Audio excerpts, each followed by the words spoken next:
Get up, you son of a bitch! Cause Punch Drunk loves ya.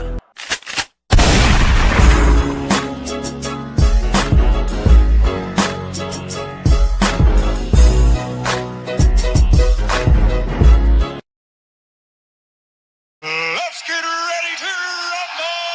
Yeah, baby, you already know this is Punch Drunk Boxing, a.k.a. Mr. Woo! Shot himself, a.k.a. El Adobo, a.k.a. El Sazón, a.k.a. El Borracho, a.k.a. Café Bustelo, a.k.a. El Pastor de Boxeo. Ladies and gentlemen, good morning, good afternoon, good evening, wherever you at this side of heaven. God bless you all. Ladies and gentlemen, fight week, and the ball keeps on rolling. Ladies and gentlemen, y'all already know epic night, London, England. Shout out to Chris Eubank Jr. with a victory over Conor Benn. Competitive fight, spectacular fight. Man, I'm going to tell you like this, man. When you do it right, when the powers that be do it right, ain't like the sport of boxing, ladies and gentlemen. Ain't nothing greater, ain't no sport greater than the sport of boxing when everything just coexists and work at the highest level. It's nothing like the sport of boxing. Shout out to the modern day warriors, modern day gladiators, the one that put their life on the line for pure entertainment. Shout out to the legendary fighters of Chris Eubank Sr. and Nigel Benn. Shout out to Chris Eubank Sr. in surprising the whole world, supporting your son, being there for your son is a beautiful thing. Father and son collaboration in the sport of boxing, like I always say. If you're familiar with the channel, you're not familiar with the channel. We all started this channel by saying that fatherhood is prominent in the sport of boxing. Well, one race, the human race. What makes us great is that we just are a different culture. We like the buffet of heaven. We're brothers and sisters, sons and daughters of the Most High, baby. The best investment you can make in your life is have God in your heart and build that, mold that. You already know, baby. Ladies and gentlemen, what a night. What a night. I know the streets are still buzzing about the fight. Every hardcore boxing fan is proud to be a fan.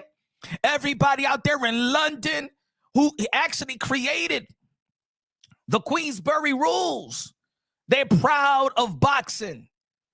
Wow. Ladies and gentlemen out there, people gonna think I'm crazy, but I'm gonna tell you like this. This is that fight that we saw yesterday. I just saw for the third time again. I just finished watching the fight again.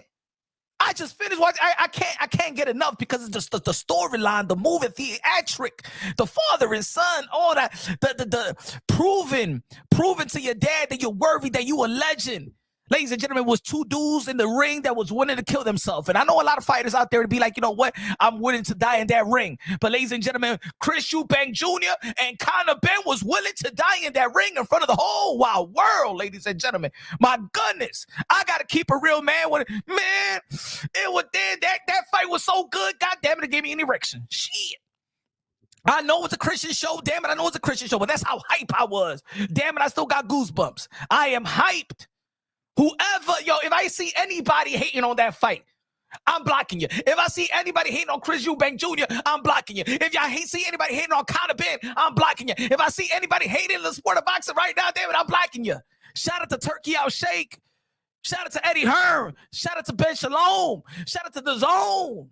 Woo, baby. That was sad pause. No, I ain't gonna be no pause, that damn it. It was so good, damn it. Give me an erection. That's how good that just watching that fight. But anyway, ladies and gentlemen, the ball keeps rolling. The momentum needs to keep going. Shout out to Ring Magazine as well. Ladies and gentlemen, Times Square. A fight in the middle of New York City, Times Square, baby. Never done before, baby. Never done before. We got Ryan Garcia, Devin the Dream Haney, Teofimo Lopez. 3 out of the 4 potential kings of this young generation, right? That's the way they've been promoting it. Let's be real, let's be honest. Everybody's engaged with Ryan. Everybody's engaged with Teo. Everybody's engaged with Devin the Dream Haney. These guys are one of the young, hungry lions in this side of the pond that's going to be moving boxing to where it needs to be and where it should be. But like yesterday, boxing is full of surprises. Just like yesterday, boxing is full of surprises.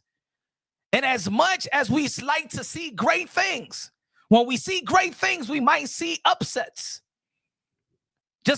It's just like when you're having a conversation with somebody and somebody tell you one side of the story and be like, this is what happened, this is what had happened, and this other person did that to me, and then you'll be like, yeah, well, there's another side to the story. Oh yeah, you great, but you lost to this one. So his side is that he's great. Two sides of the story. He's always two sides of the story, ladies and gentlemen. That's what it is. There's a story for Connor Ben. There was a story for Chris Eubank Jr. There's a story for Teofimo Lopez. There's a story for Arnold Barbosa. There's a story for Rolly Romero. There's a story for Ryan Garcia. There's a story for Devin the Dream Haney. There's a story for Jose Ramirez. Yeah, at the end of the day, we already know what they're pushing. We know what they're pushing, and we all know what we want to see. Let's be real. Let's be honest. The majority of the boxing world wants to see all three win. Why? Because these guys are attached to one another. You cannot mention Ryan without not thinking about Devin the Dream Haney. You can't mention Tio without not thinking about Devin Haney and Ryan Garcia or Gervonta Tank Davis, or vice versa. You can't think about Shakur Stevenson and not think about Gervonta Tank Davis. You can't think about Gervonta Tank Davis and not think about all of them. You can't think about it, ladies and gentlemen. They're attached to one another, whether they like it or not. They're attached to one another. T.O. is attached to Devin and Ryan and Shakur and Tank. Tank is, every time you go ask a question of the Tank, Devin is going, Shakur, what about T.O. moving up? Every time. Thriller in the building, one of the members of Punch Run Boxing. Let's go. If you haven't become a member of the Punch Run Boxing, you already know, smash that link, the high octane, the best energy in the sport of boxing. Let's go, baby. Whether you like it, whether you hate it. And this side of the pond, we're going to be talking about it. Yeah, at the end of the day, like I said, boxing brings full of surprises. Sometimes you win some, sometimes you lose some. Sometimes you get it right, sometimes you get it wrong. Sometimes you bet on the fight, sometimes you lose, sometimes you win. Sometimes it's all fair play, sometimes it's corruption. Ladies and gentlemen, there's a guy that's going to lose. There is a guy that's going to lose May 2nd, a guy that's expected to win. But there's going to be one guy, maybe two guys, maybe all three guys. Hopefully no guy, because we all know that we want to see them go forward and actually fight each other. In the end of the day, you want Ryan Garcia to win. You want Devin Haney to win because you want to see the rematch. And don't lie to your boy, Mr. Moonshine. I ain't the one goddamn drinking. Let's be real. Be real with me like I be real with you. You can hate Ryan Garcia all you want. The Devin Haney fanboys can hate Ryan Garcia all you want, but you know you want him to beat the crap out of Rolly Romero because you want to see the rematch. Ryan Garcia fans, the people that have been supporting Ryan Garcia and gave him the benefit of the doubt and stuff like that, and post what happened with the Osterin and the suspension and stuff like that, you want Devin Haney to win. As much as you joked that we joked about Devin the Dream Haney, from the way that he got beaten by Ryan Garcia from pillar to post, the way that he, you know what I'm saying, got with a scoochie, a skank and a hoochie as a baby mama. I'm just joking. You know what I'm saying? Devin, I'm just joking and stuff like that. But you understand what I'm trying to say. I'm just giving it, the way that he swung on a carnival guy, innocent bystander, and missed, and we're looking at his fist and say, God damn, what happened? The crash out of Devin, the crash out of Bill Haney. But at the end of the day, you want Devin Haney to win.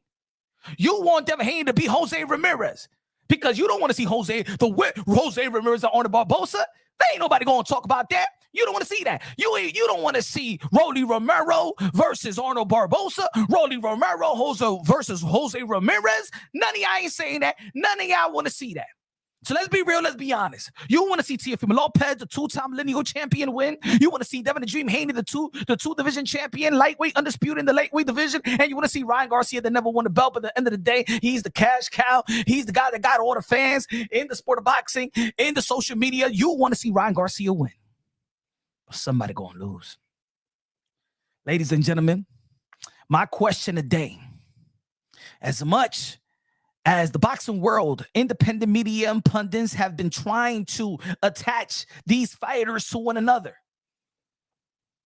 they all have taken a downfall.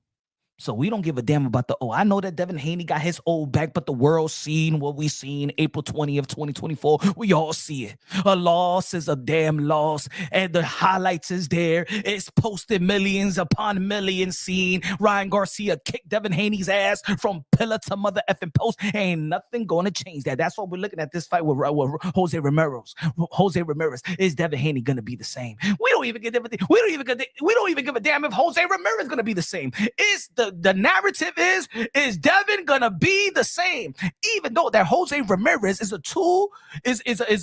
was a former unified champion. Where's the respect for Jose Ramirez? Where's the respect for Rolly Romero?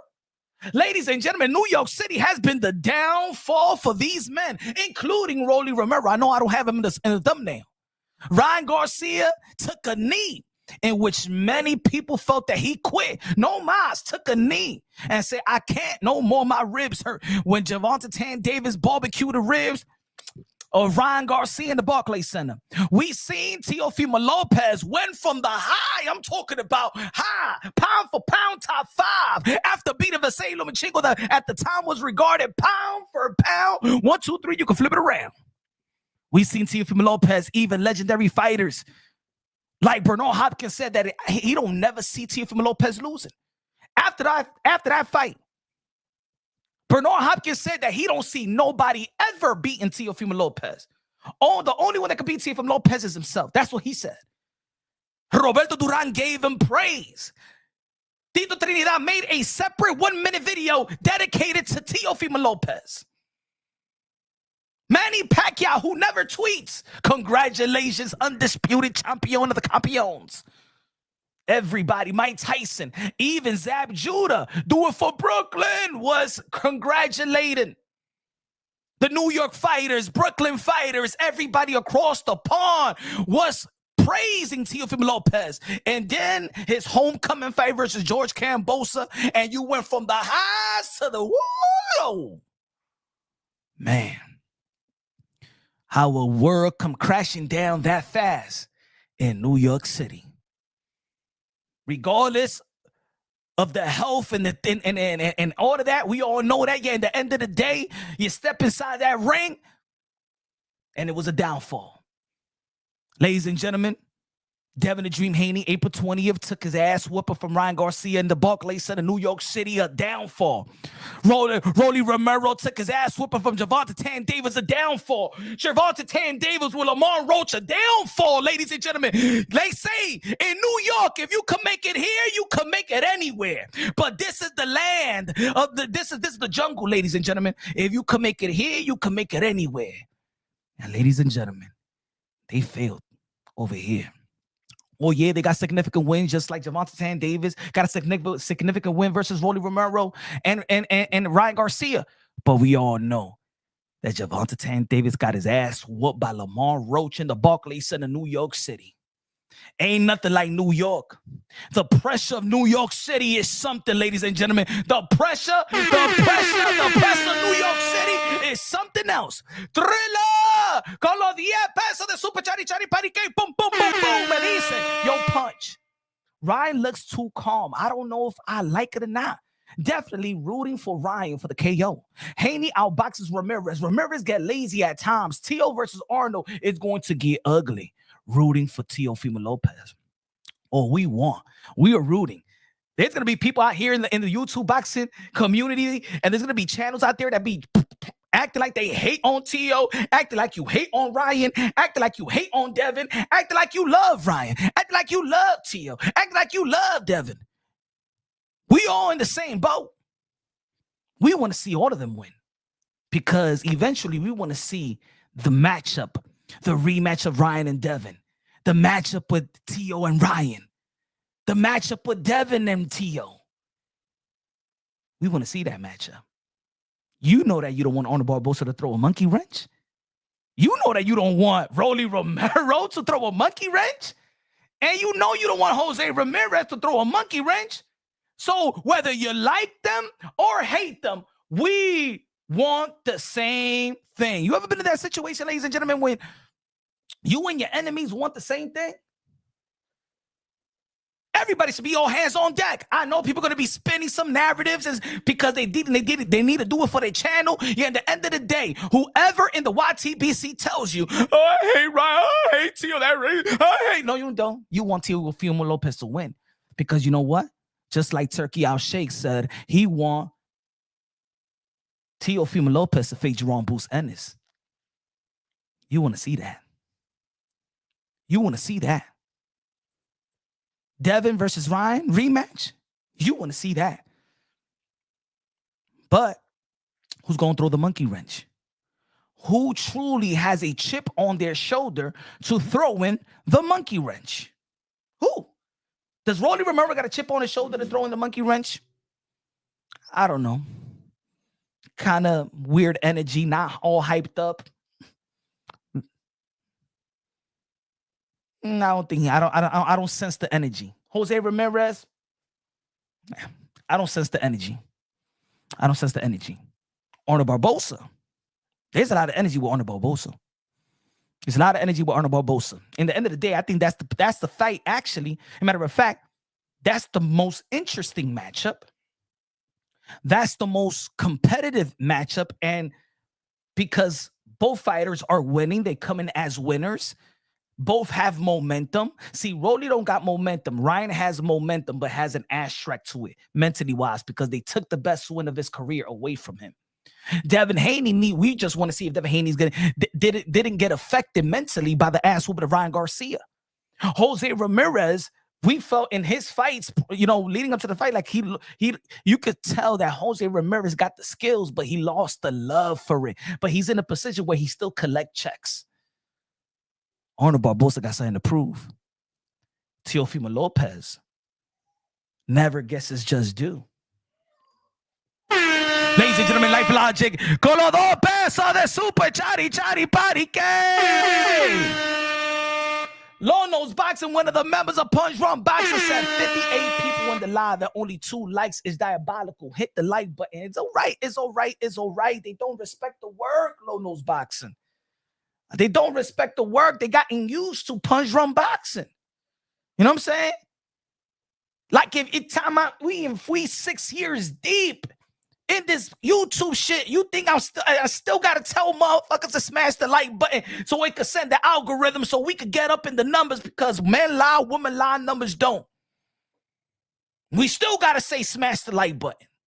Because the easiest shit to do with a damn smartphone is to smash the like button. That's like, hey, yo, welcome to my house. Thank you. You like it. You want a glass of water. Por esto maldito estúpido. No, don't know how to smash the like button. ¿Verdad? Willie G in the building. Porque nos respeten el trabajo de uno, pero tú sabes, este week yo voy a hacer trabajo. And I want to see if the work is reciprocated. Porque ya, este community, me voy de aquí, de verdad. Porque ustedes son chipi también. Con el support. I'm putting in the work. I'm going to put in the work this week. Y voy a ver de verdad if the sacrifices is just. Or I'm doing a disservice con mi niño. I want to know. Y'all respect the work.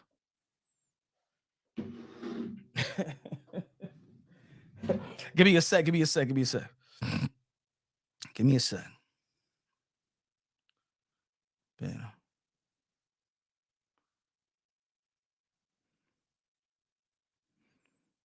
Mm-hmm.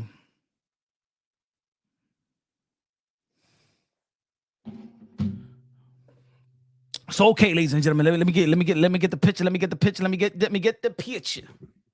Ladies and gentlemen, as we talked about this, Teofimo Lopez has taken a downfall with George Kambosos. And to be honest, even though I've been over that situation with George Kambosos, but nobody lets Teofimo Lopez off the hook. Everybody always got to bring in this George Kambosos situation, even though he stepped up to the 140-pound division, beat Pedro Compa, beat Sando Martin, who retired to Mikey Garcia, the former 4th division world champion, and then he beat Josh Taylor. That the boxing world should re-looking at Teofimo Lopez and recognizing him as the first 2-division undisputed world champion, the way that Derrick James told Buck Crawford in the lead up to the fight with Earl the True Spence. He said, man, 2-division undisputed world champion. Teofimo Lopez did that. because we understand the politics. We understand what transpired. We understand the politics, what happened. Josh Taylor let go of his belt so he never got beaten. And then Vasily Lomachenko got upgraded, elevated to the WBC franchise, in which the other belt federation did not want to recognize the WBC franchise. That's what it was. But Teofimo Lopez, in my heart, my soul, my intellect, and everybody that don't want to admit it, you know what it is. You better admit it. Teofimo Lopez is the first two-division undisputed world champion in the four-belt era. That's why he's two-time lineal. And I don't want these Ring magazine to be giving lineal. I'm gonna tell you the truth. I don't think that Boots Ennis versus Stanionis is that should have been for a lineal title, because you still got Brian Norman Jr. and you still got Mario Barrios that got probably the best resume in the welter, or the best win in the welterweight division out of those guys. I think that the lineal championship in the welterweight division should have been after Boots, if he fights Brian, beats Brian, and then Mario Barrios. Because looking at their resume, ain't nobody did anything more special when the best win, in my opinion, was Mario Barrios versus Ugas, and Ugas retiring the 8th Division World Champion, 5-time lineal, 12-time World Champion, the ambassador, the senator, the humanitarian, the greatest karaoke singer of them all, the GOAT, Manny Pacquiao. Give me 1 second. 1 second.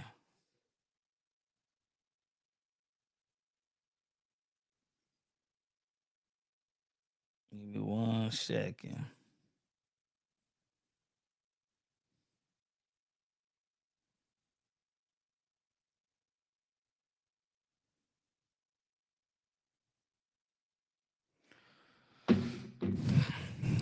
So, New York. There's a saying in New York City. Now, I don't know if everybody out here in New York City or understand New York City, or y'all been to New York City, but there is a saying in New York City that if you can make it here, you can make it anywhere. Why you feel like that's a saying in New York? That if you can make it here, you can make it anywhere. The chaos, the competition is a melting pot. You competing with the people in your community, and everybody on throw the hand, the millions of people that come to your community, and just it's easy, it's hard to get noticed. Even when you're playing basketball out here in high school and stuff in New York City, you drop 30. You go to Jersey, a little foreign Jersey, you drop a little 20. Yo, you the man. You go to the counties upstate, and you dropping 19, 20, you the man. In the city, you dropping 30, 27. The land of the point guards. Yeah, everybody got a handle. Everybody could dunk. Everybody got athletic. Everybody got it. You know what I'm saying? It's hard. It's hard to shine out here. But if you shine out here, shit. The limelight may be too bright too. Was it too bright for Ryan Garcia when he faced Gervonta Davis? Was it too bright for Teofimo Lopez? Well, when it comes to Teofimo Lopez, let's not forget that Teofimo Lopez did beat Richard Comey in New York City. And let's not forget that he did beat Josh Taylor. But that was his back against the wall too. That was the back against the wall too. Devin Haney was the favorite to beat Ryan. Teofimo Lopez was the favorite to beat George Camboso. So it was an upset. And as much as we want to say, you know what I'm saying, like Ryan Garcia and Devin Haney and on Teofimo Lopez, they're on the same level in all actuality. Because a lot of people like to be like, there's a lot of people out here that want to downplay Teofimo Lopez with the George Camboso. Yo, he lost to George Camboso, though. Let's not forget, to this day, Ryan Garcia have yet to become a champion. Where we're rating Ryan Garcia. I like Ryan Garcia. I'm a fan of Ryan Garcia. But let's be real, let's be honest. Where are we rating Ryan Garcia? Ryan Garcia never was a champion. Teofimo Lopez, 2-time lineal. Boots Ennis, unified the titles. Devin Haney, 2-division world champion. Shakur Stevenson, 3-division world champion. Gervonta Davis, 2-division world champion. Everybody around that's linked to the Keyshawn Davis is a champion.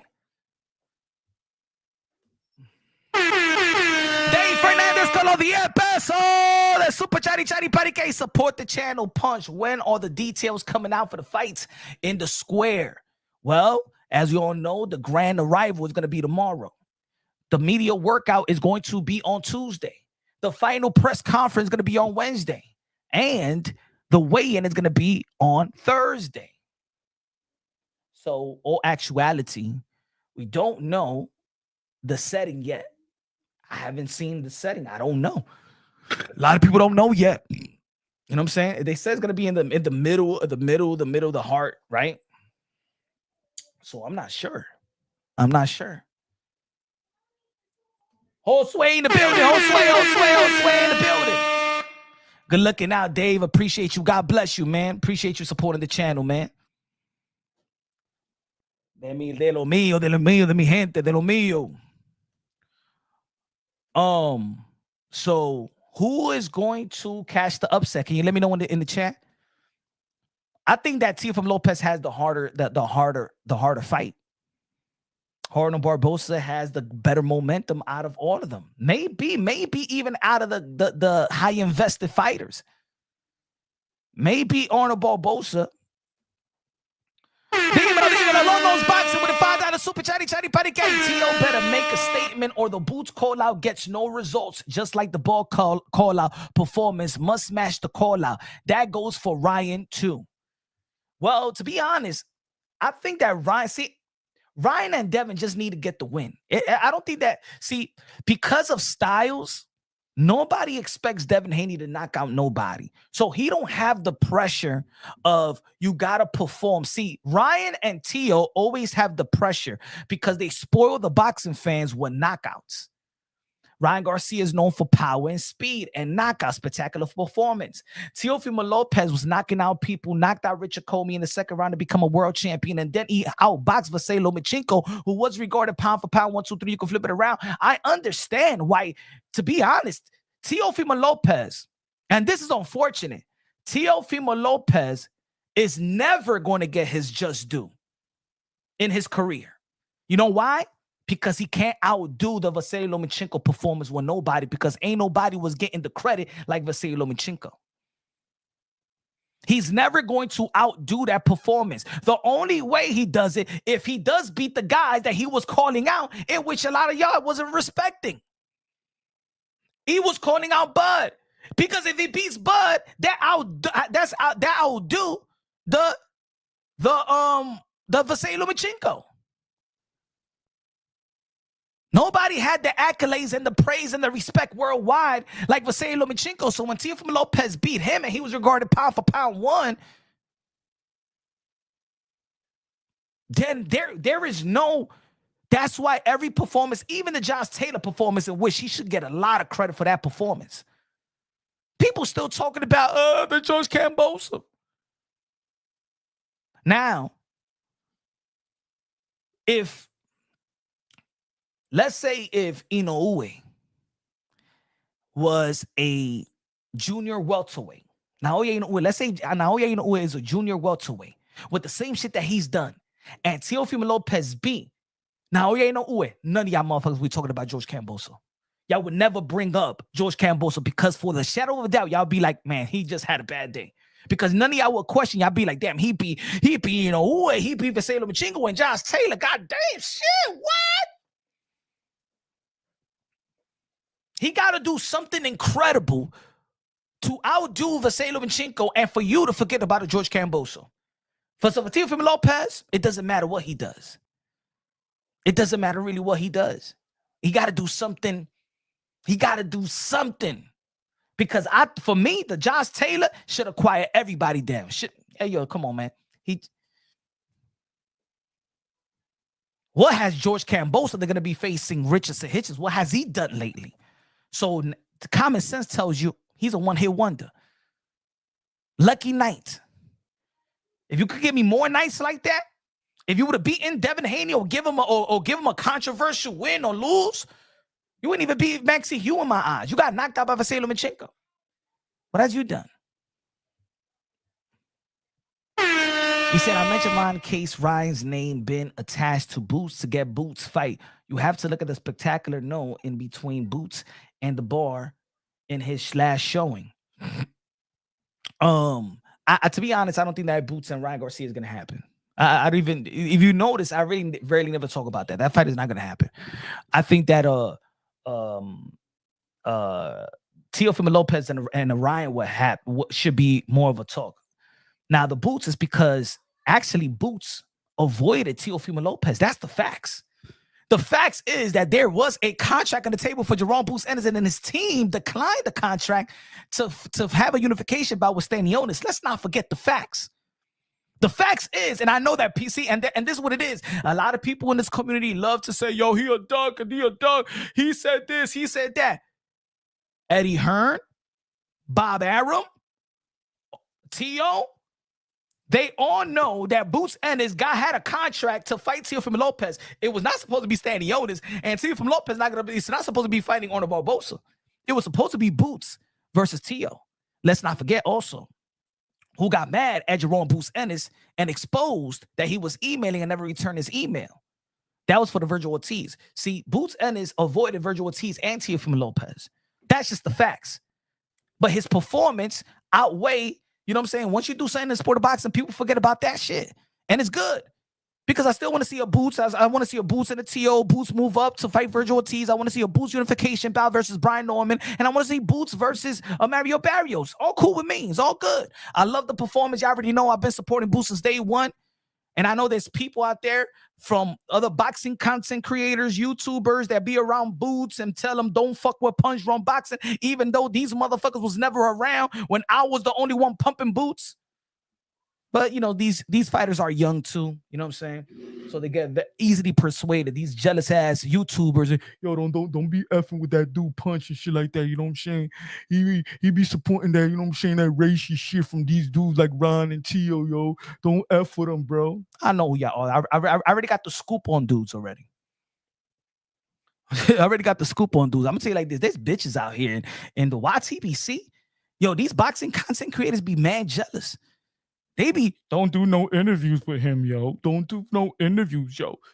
Even with Bill Haney, yo, Bills, don't show Punch no support, yo. Don't go to his channel because then you helping his channel, though. Hey, yo, Life and Logic. It's not that I see everything. It's that they tell me everything. Let me tell you something about this community behind the scenes. People be out in people like that. Let me tell you something about this community. A lot of these boxing content creators, I'm not trying to like diss anybody, but not every 80%. Look, 80% of boxers ain't street. They got statistical fortitude and mental fortitude to step inside that square circle for a fair fight, right? But they ain't street. They don't got no street etiquette. The boxing content creators, 80% of them are nerds. They don't got no street etiquette. Behind the scenes, trying to, you know what I'm saying? Yo, he cool. And then shit on you in the end. I'm telling you, folks, this community, as much as I have put in work, as much as I appreciate the support, as much as I also appreciate the other boxing content creators, independent media, people that does the work. Let me tell y'all something, folks. Probably your favorite boxing content creator, if it's not me, ese tigre, un palomo también. Ese tigre, un palomo. They behind the scenes, don't go to this channel, yo. Don't do no interviews, yo. If you go to Punch Drunk Boxing, then you elevating his channel. Why you don't think I gotta do interviews like that? Hey, let me tell you like this. Fighters be telling me this shit, bro.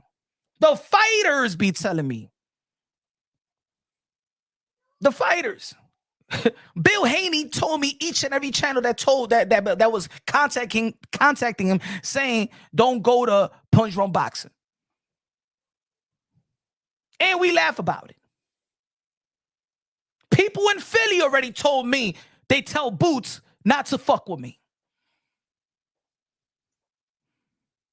I'm like, pfft.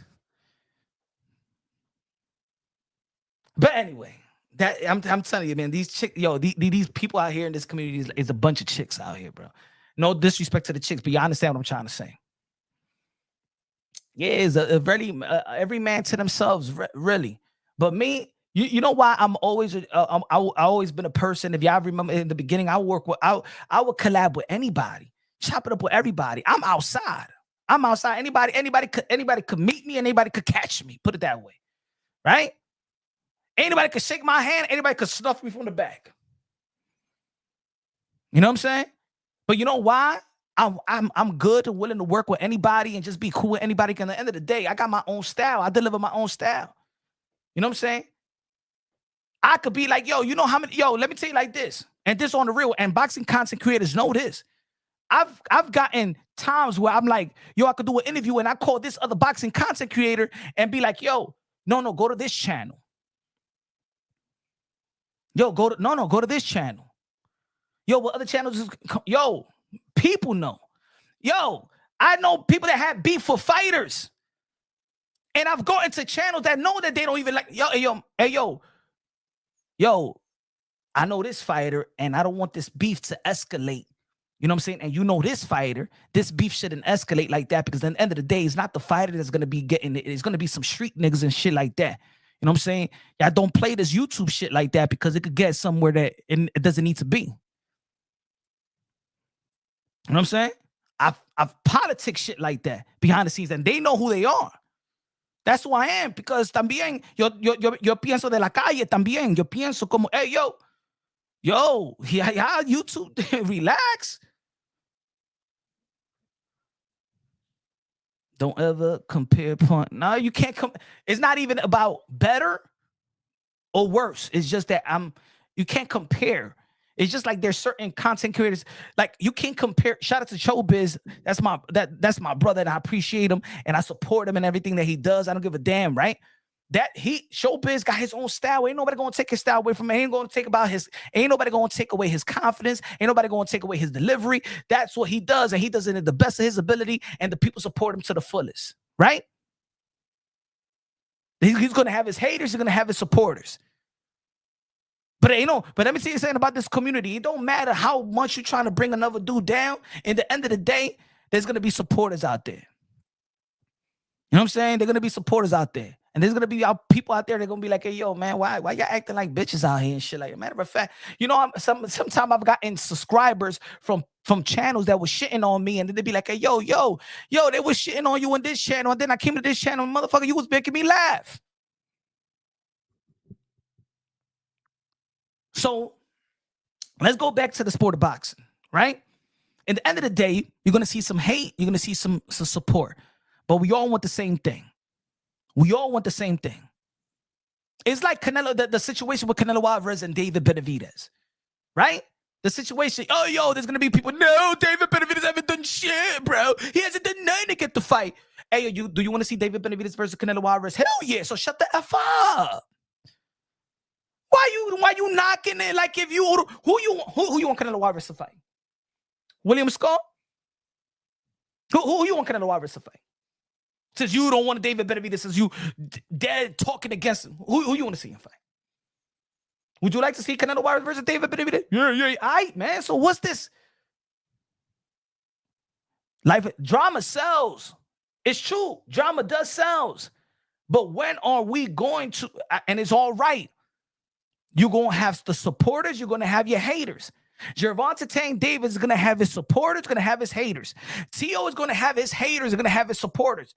You can ask the same mother effers about Tio. They'll be like, hey, yo, I don't like no Teofimo Lopez. He racist. Hey, yo, Teofimo Lopez is going to be fighting Ryan Garcia. You want to see the fight? Hell yeah. I ain't there, so shut the F up. It doesn't matter, because if you're a boxing fan, if you're a hardcore boxing fan, you want to see a fight. It's the only reason why you're a fan, because you want to see a fight.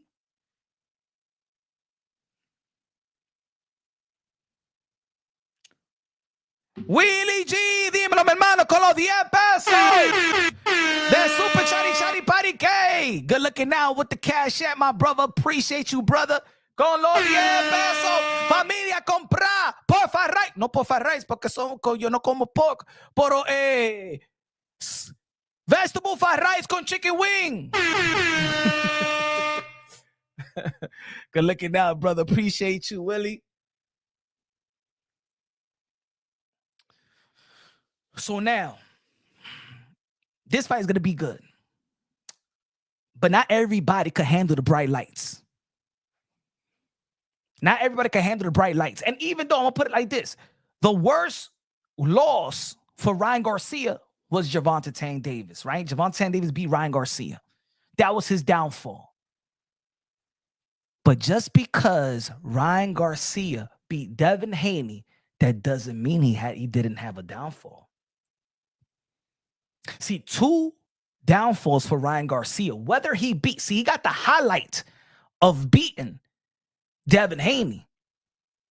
But this was too much for him leading up to Devin Haney. Drinking, orgies, going out, unprofessionalism, didn't come in weight, drinking a beer in the weigh-in.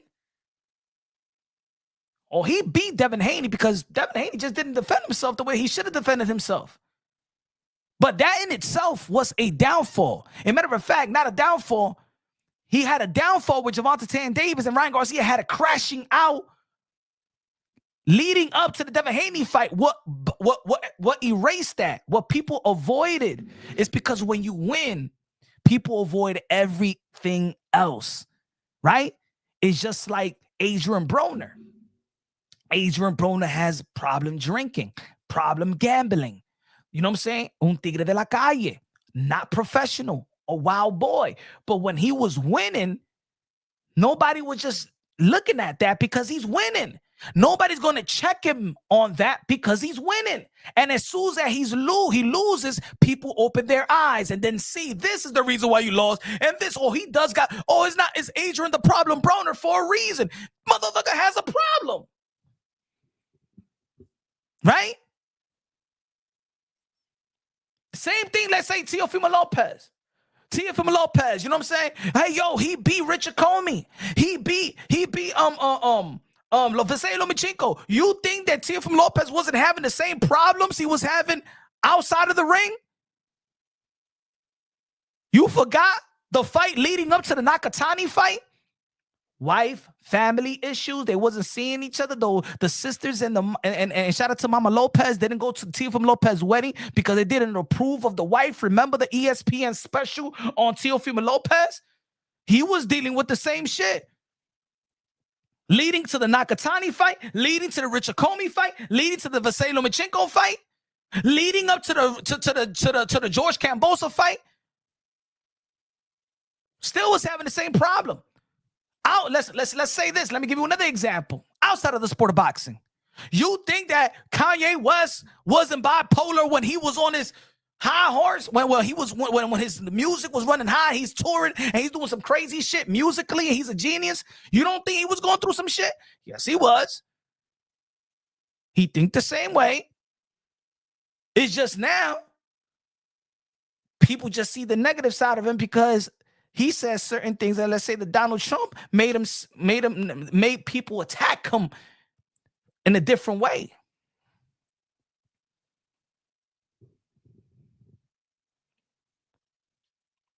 You understand what I'm trying to say? At the end of the day, we want to see the high invested fighters win so we could get the fight that we've been promoting, the fight that we've been asking for, and that's what we truly want to see.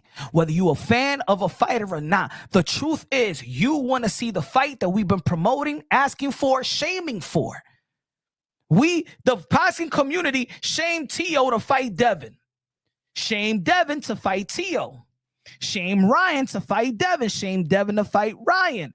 Shame Tank to fight this. We're shaming Tank to fight Shakur.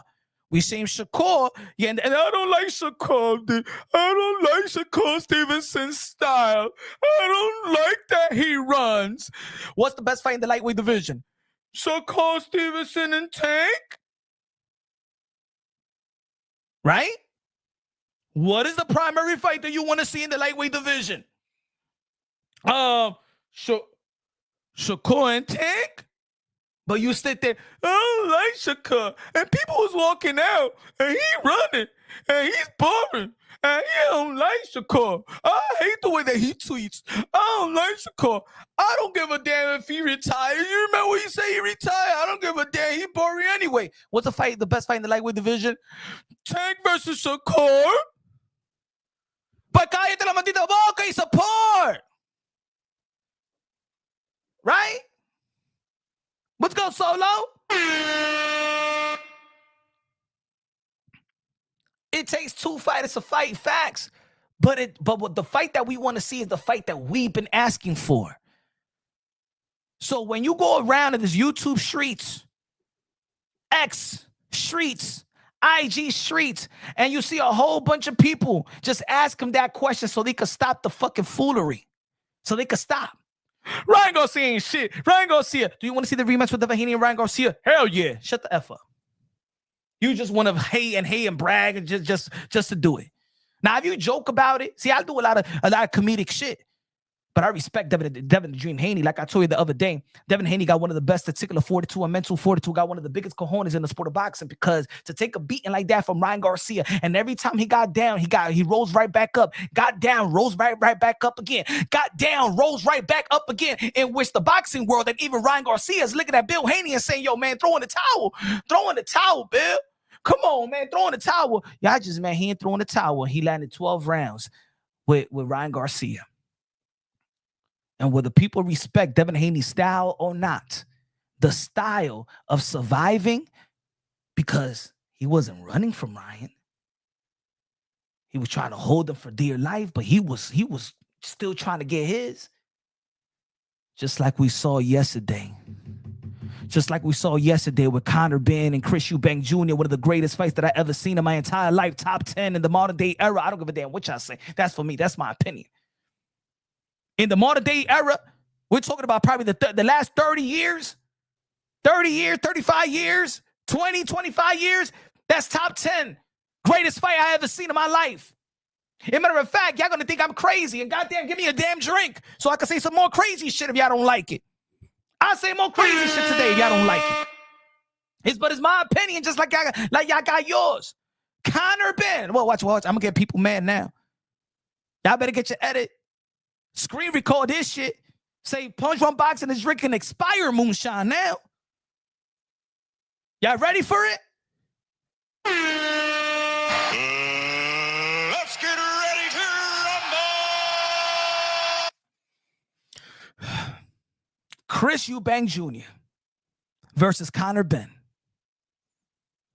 was a better fight than Hagler versus Hearns. Yeah, I said it. Conor Benn versus Chris Eubank Jr. was a better fight. Listen to what I'm saying. Was a better fight than Hagler versus Hearns. Now, I know some of y'all slaves to the past. I know some of y'all want to hold on to the past. Put it in your heart. Leave it there. Massage it there. And every time we talk about the greatest fights of all time, the greatest moments of all time, the greatest fighters of all time, when we talk about fights, they say, do you remember Hagler versus Hearn? Yeah, I remember. Hell yeah, dude, I'm a boxing head. What you think I am? I study all night, all day. I watch boxing 17 hours a day. Yeah, I know Hearn. I know Hagler. I know that fight. I ain't talking about the significance of the fight. I'm not talking about champion versus champion. I'm just talking about solo fight. This is the reason why I say it. Because as much as we saw the back and forth of Hagler, oh shit, and the back and forth of Hearns, that shit only lasted 3 rounds. 3 rounds. It ain't showing me the battle nutrition. It ain't showing me when you empty your tank and you still fighting for something that is more than just technique and skills. You have something, a spirit in your soul that is giving you. It's almost like this, ladies and gentlemen.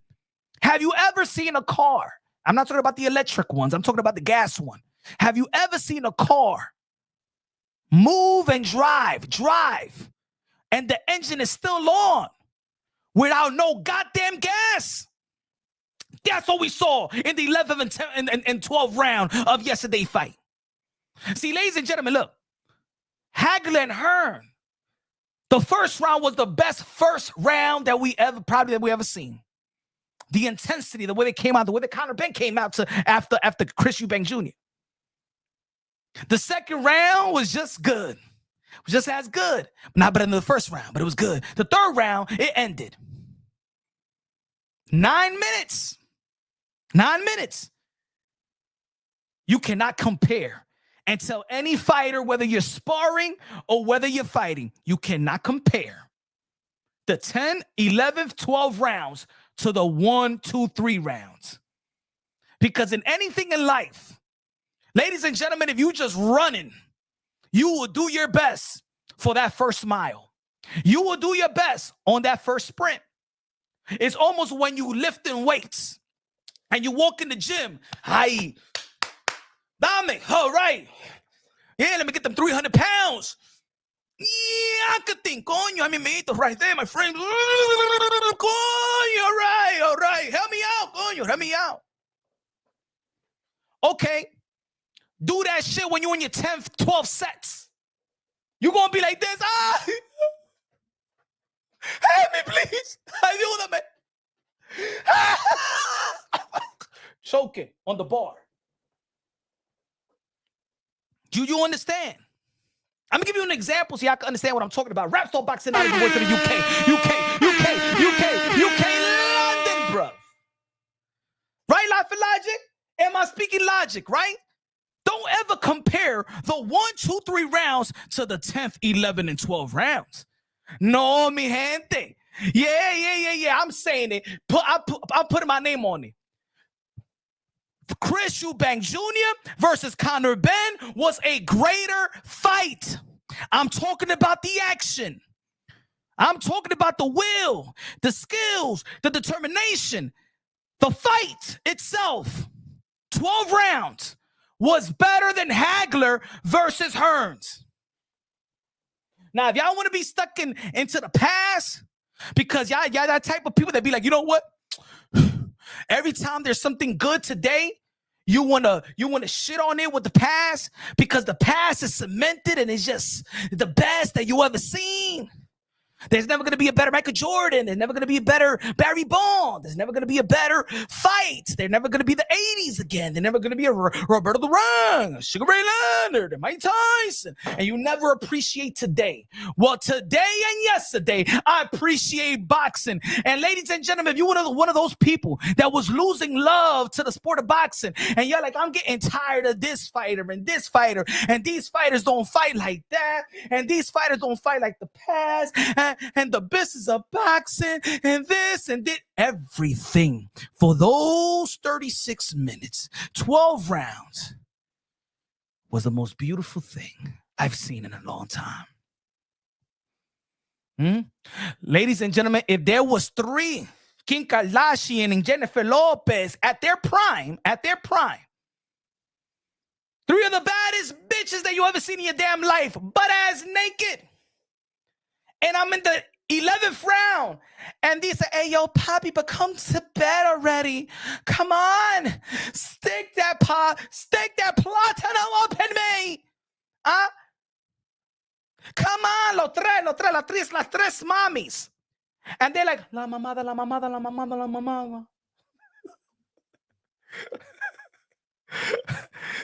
Give me the 3 baddest joints in the world, bruh. Coca-Cola body, prettiest face in the world. Punchy. Pero ven, ya, what are you watching? Come with us. We want to do everything to you. In the 11th round, you got the 3 baddest chicks in the world. Watermelon's out. Coca-Cola body. Shit, even damn, the Vajiji smell like Febreze. Damn, you smell Febreze, golly. In the 11th round, if all of them is calling me at the same time, I say like this. Punch, come to. Déjame quieto, get the fuck out of the damn room. I'm watching the damn fight. Get the hell out of the room. Get that fuck out of here like I didn't already told Mr. Andre. Déjame quieto, mujeres, que estoy viendo esto. Get out. That's what I'll say. That's how good that fight was yesterday. That's how good. Hey, yo, that's how good that fight was yesterday. Am I right, man? Man, talk to me. Am I right, man? I'll kick them bitches out right quick. Get the hell out of here, you three musketeers. Get out of here. You leave me alone. God damn it, I'm watching the damn fight. I ain't sorry. Get out.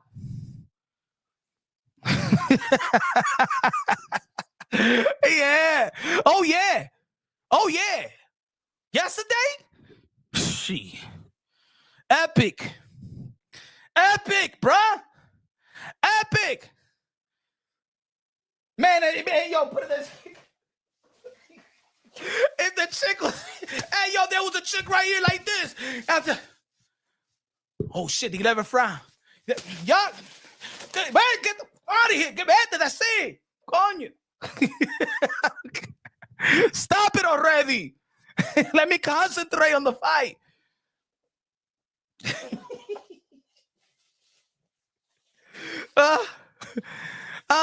Man. Come on, man. Shit. I was hyped yesterday. I couldn't even think straight yesterday.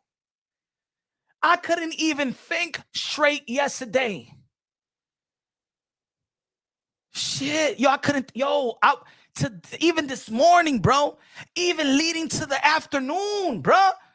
It's like I wanted to know every aspect of post. I even put it on Twitter. Is Chris Eubank Jr. okay? Like, yo. Hey, yo, that shit got me like a bitch. Yo, I'm not lying, bro. I'm not lying. Hold on. I'm not lying, bro. I'm not lying to y'all, bro. I don't lie.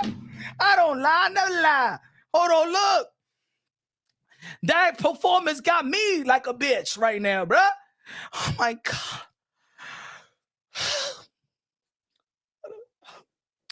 Senior, so beautiful. You're supporting your son. Yo, there was, man. Yo, I heard from people out there in London that was emotional, bro. They seen Senior out. They Senior. That is a beautiful story. They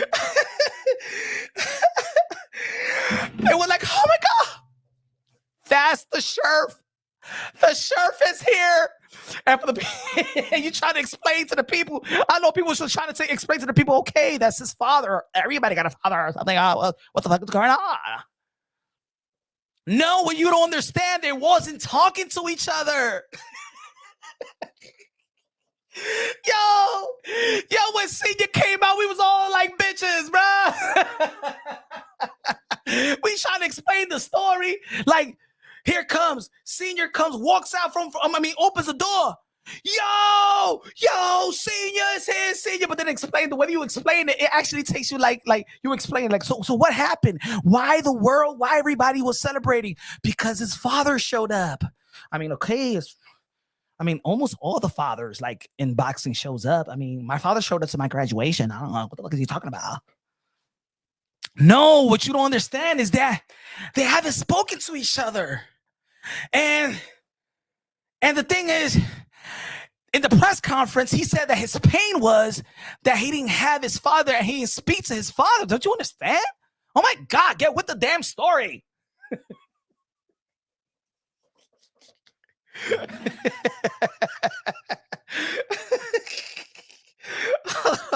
Hold on. Let me show my tweet, bro. Let me show you my tweet, bro. Hold on. Watch. I ain't lying to y'all. Check my tweet.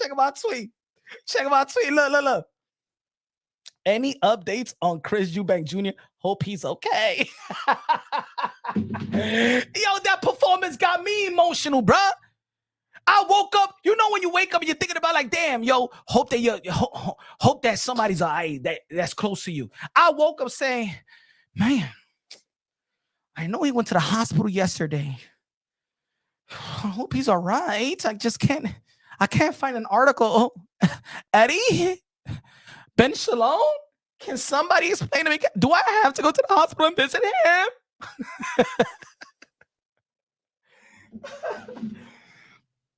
Ladies and gentlemen, bruh, that was one of the greatest fights I ever seen in my life. Hunter the Hunt in the building, leaving them in mind. Hunter of the Hunt. Let's go, bro. Look, life and logic. Punch cares.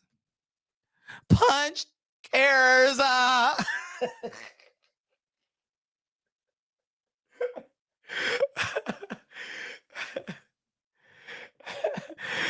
Then I said it like they told my bro about it. Right?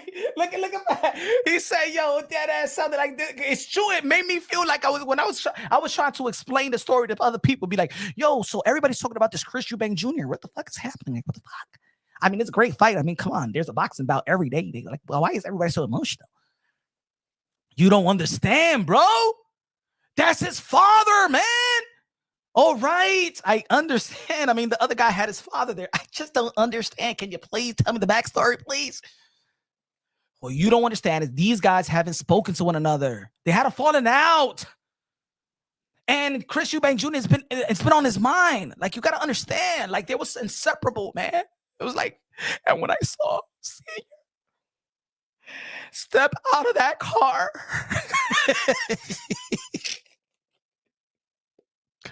when I saw Senior, Mr. Sheriff, with his little badge, step out of that car, I was like, oh my God, I was praying for that. With his full grill, new grill, and the dentist did a wonderful job. I need to get my grill like that shit. But anyway, it was like, oh my God, it was like a dream come true. I felt like that was my father coming to see me.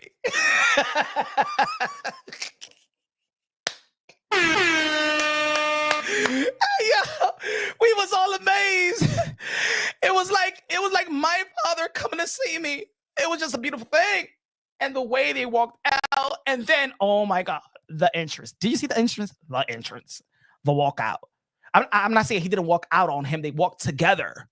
But that happens all the time. I mean, Nigel and Connor, Tio and his father, Bill and Devin. I mean, they all walk out. But you don't understand the music selection. Oh my God. I mean, there's one thing to watch Mike Tyson walk out, but for real, to watch Eubank, the son and father, walk out to Still Dre. You remember the Still Dre? It was a hit. The piano, Scott Scorch. Oh my God. Yo, it was yo, the whole storyline, bro. From the storyline, baby. From the story, yo, just 2 days ago, we was getting on Senior saying, come on, don't be a deadbeat. He said, my son is disgrace. You don't understand. It's like breaking the rules. They breaking the rules. Look at Michael Watson. You have to understand. My son, I have not spoken to my son because he doesn't listen to me. And these promoters, look, I'm looking at you. You promoters are playing with the lives of fighters. We're warriors. And sometimes you cannot tell the warriors. You know, sometimes they have to save us from ourselves, because we will go through the trenches. My son is a warrior, but my son does not listen. My son is the disgrace. Of course, I will not be in his corner. I'm here walking around Michael Watson. It's the rules.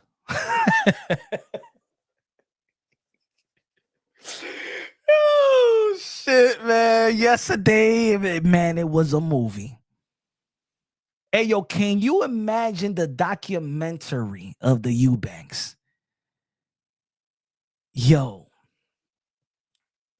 it should be now. It's like, and you know what I want people to stop saying? To be honest, I want people to stop saying this. This is one of the greatest British fights that we. No. They hire so many gente. Please, don't minimize what we saw yesterday. That was one of the greatest fights that we ever seen. We don't say that Hearns and Hagler was one of the greatest American fights that we ever seen.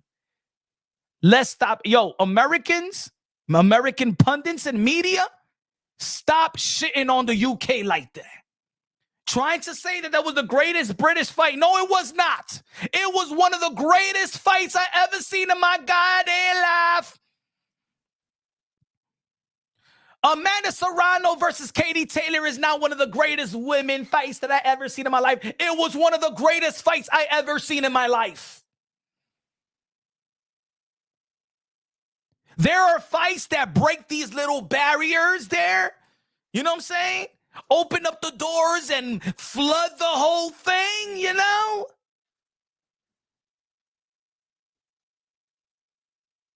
Don't minimize the UK. Americans, I'm speaking to fellow Americans. Don't minimize the UK, because let me tell you something. Let me give you a rude awakening. Let me remind y'all this, that the UK, they're the one that invented the Queensberry rules. Okay? All right? Yo, Punch, you got to understand that that's the sweet side, the sweet side, the sweet side. You know who invented the terminology of the sweet signs? English journalist, not even a fighter. That's why sometimes I give my own terminology. I was arguing with a dude yesterday because I said yesterday on the live, and I said, I don't want to hear this the sweet signs hit and I get hit and stuff like that, because people like to say that when we're trying to criticize a boring fighter that just play tag you're it. The sweet signs of boxing is what we seen last night. All right? That's the sweet signs of boxing. This is new terminology of, no, you got to hit and I get hit, and you know what I'm saying? You're going to get hit in the sport of boxing. There's no running away from that. Everybody's going to get hit. So I don't give a damn about this. It's the sweet science is hit and not get hit. You're going to get hit. Everybody. Okay? The greatest defensive fighter in the world will get hit. Floyd got hit. And we seen him when he got wobbled. We seen what he could do when he does get wobbled. Okay? That's part of the sweet science too. Ladies and gentlemen, science, remember when you was in school, science have different elements to it, right? The sweet science have different elements to it, okay? And Americans stop shitting on and stop weakening the definition of what this sport meant to be. You're sweetening and you're weakening what the sweet science is. You're weakening to put the gloves heavier. You're weakening because we wanted more rounds in. I mean, we wanted less rounds. That's what the Americans have done to the sport of boxing. As a matter of fact, let me keep it real. I'm American. I'm patriotic, damn it. I'm patriotic. Look, I got the American flag. Salute to the American flag, folks. Salute. Oh, say, can you see? Don't light. But I keep it real, because at the end of the day, this is a world sport. But I know that what we're watching is because of the UK. Now, yeah, us Americans, we've been on top for a while. Yeah, Americans, shout out to the Mexican boxing, because on this side of the pond, Mexico has keeping us afloat, and meaning the fans, because the Americans have abandoned boxing. The American, how dare I see somebody in my comment section that said that my Stream East was not working. Motherfucker, you was Stream Easting this? $25 you broke, bitch? You telling me you didn't want to pay $25 for this? The same reason why the Reha season card, they're $45K here? Because you cheap mother effers trying to Stream East the shit when the shit is only $25, damn it. And then you want to say, and you want to discredit it. The American fighters, oh, he does not sell. Gervonta Tank Davis only sold 200. Devin Haney only sold 51K worth of reach progress. I mean, the Ryan Garcia and Devin Haney only did 300. You know what I'm saying? They got exposed. I mean, Teofimo Lopez still fighting in the theater, man. He hasn't had no pay-per-view. Yeah, even if it was on pay-per-view, you wouldn't buy it, you ass wipe.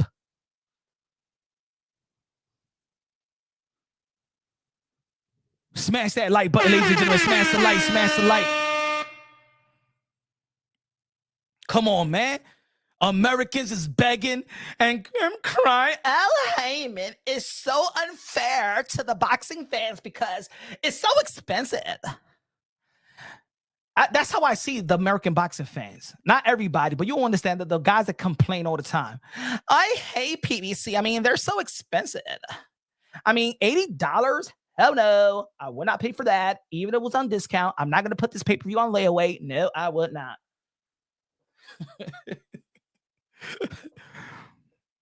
And then when Riha sees in Turkey, Al-Sheikh said, "Why did I have something for you, my friends? You Americans are here from across the pond. I hear the complaints about the Ghost Al Heyman PBC put in $80, motherfucker. I understand that, but you broke bitches don't want to pay $80, but I would give you broke bitches some inspiration.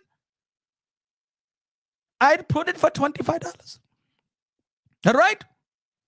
Do you like it? Ring Magazine with the card that I provide. Americans, do you like it? 25 motherfucking dollars. Can you afford it? I mean, we in April. I'd had a show in February. You'd have your income tax. Is it all right? Is it okay? 20 motherfucking $5. Could you afford it? And the YouTube boxing community was like, hey, yo, yeah. Shit, you see PBC, TGP, Al Heyman, see? Now, that's how much a fight is worth. $25. $25, yeah.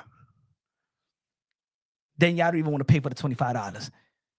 Then the last crescendo that has Shakur Stevenson, Virgil Ortiz, Carlos Adames. Yeah, it had Americans too. You guys, and I'm saying you guys, I'm talking about collectively, the American boxing fan, it did 45K. The last crescendo did 45K pay-per-view buys. You know what that represents? Us. It's us. It don't represent the fighters. It don't. When Devin Haney does not sell good, Tank does not sell good, that doesn't represent them. It represents that we do not pay and we rob. We asked for Spence versus Crawford, the number one fight in the sport of boxing.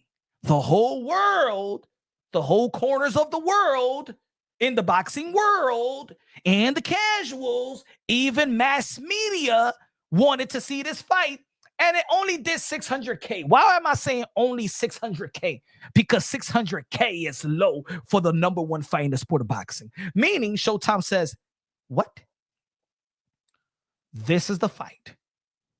We held the 147-pound hostage.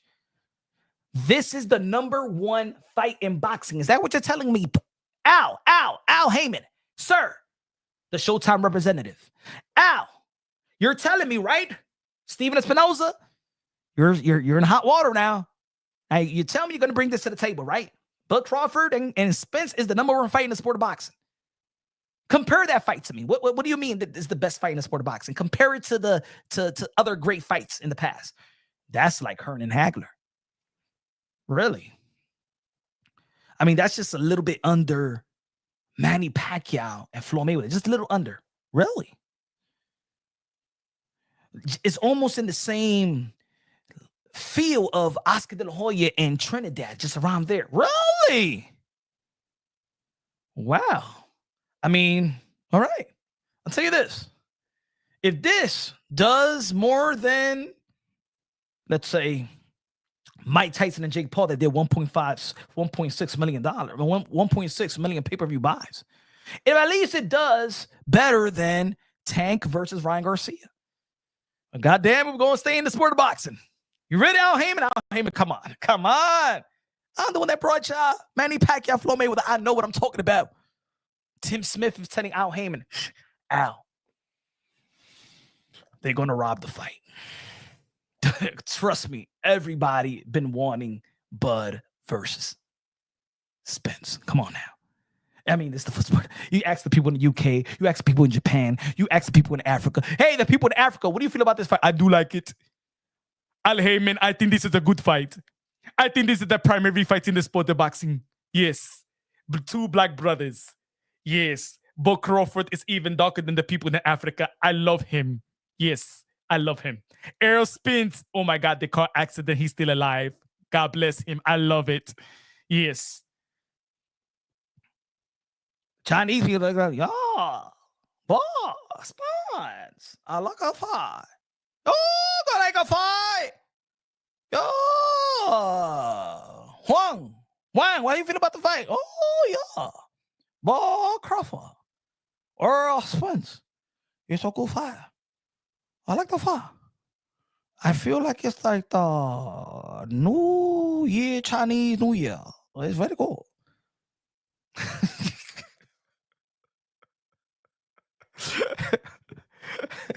Hey, yo, even the gay community, even the Rainbow Army community love this fight. Huh? Even the Rainbow Army, Los Pájaros was loving this fight. The whole world was asking for this fight. The Pájaros, huh? The Rainbow Army, the Starbirds, the Taste of Rainbows, huh? Hey, yo, Rashardi, how you like that fight? What? Who's fighting? Bud and Spence? Oh my God. For real? Oh, shit. Who is this guy? I mean, look, who is this guy, Mr. Spence? Who is this guy, Mr. Spence? I heard he had a nickname. I know I heard his nickname before. I mean, I like Bud, but Bud, you know what I'm saying? I seen him with a little fat shorty and shit like but Spence. Spence. I want to know more about him because he's a warrior. He had a car accident and stuff like that. He was drinking too much, shit like that. But what I want to know about him, I know he got a nickname. What's his nickname? Oh, you never heard of Earl Spence? Strap season, Earl. Ooh, strap season. Oh, strap. I'm going for him, girl. I'm going for him. The fact I'm going strap season. What's his other nickname? I know he had another nickname. Oh, yes. Earl Spence, man down. Ooh, man, who? Oh, I'm going for Spence. I want to see that fight, Al Heyman. I want to see Mr. Strap and Mr. Man Down. I want to see him. I want to see Strap Season and Mr. Man Down versus this Bud. Yeah, I want to see Man. Are they going to have Man Down in the center of the ring or something like that? Is this a thing?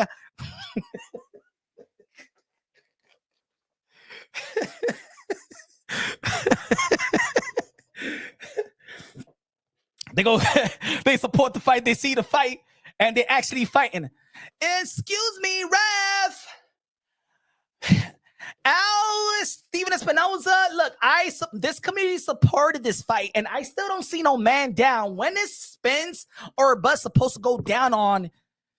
I want to see the straps and the goddamn man down. What the fuck?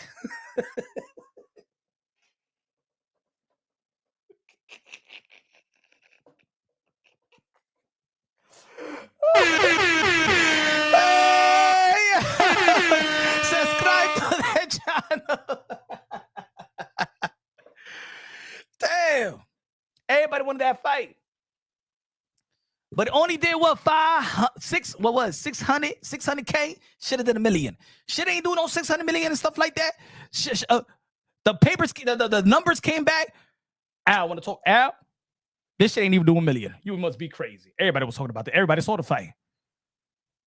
Sorry, we're dropping you. As a matter of fact, just because we did this fight, goddamn, the whole Showtime is going down. Fuck you, fuck Espinoza and Al Heyman. We out of the goddamn job because of you. Showtime no mas.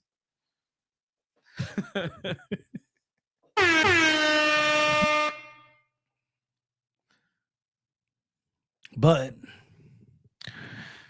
one of the primary issues that I had with the sport of boxing is the momentum. There's no momentum. And that's one of I feel like boxing should have momentum. And look, I've had my praise and my criticism to Turkey Al Sheikh, right? But we already got this fight. One of the greatest fights that we ever seen. Nono's about to say, you sound like Josue Vargas right now. Shout out to Low Nose Box. Whole nose boxing.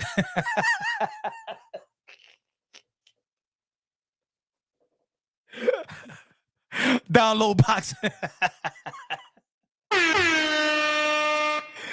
Anyway, tell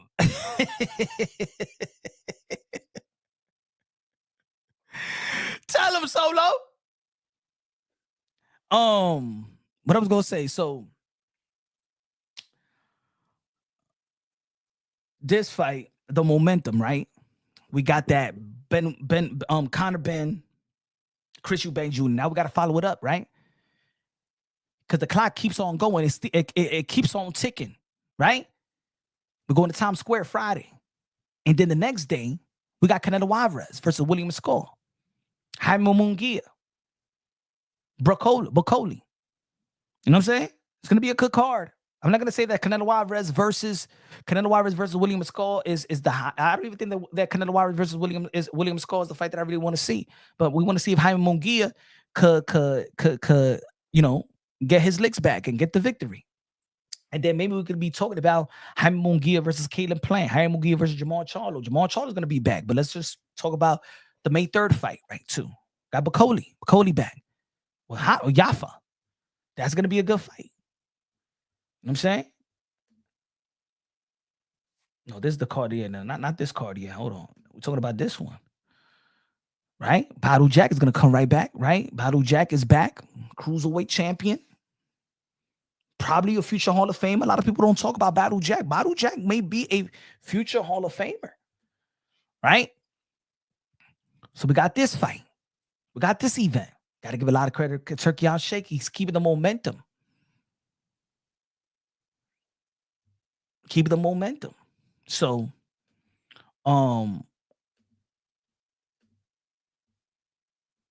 what's the other card? What's the other card? Of course, this is the card that we're gonna watch.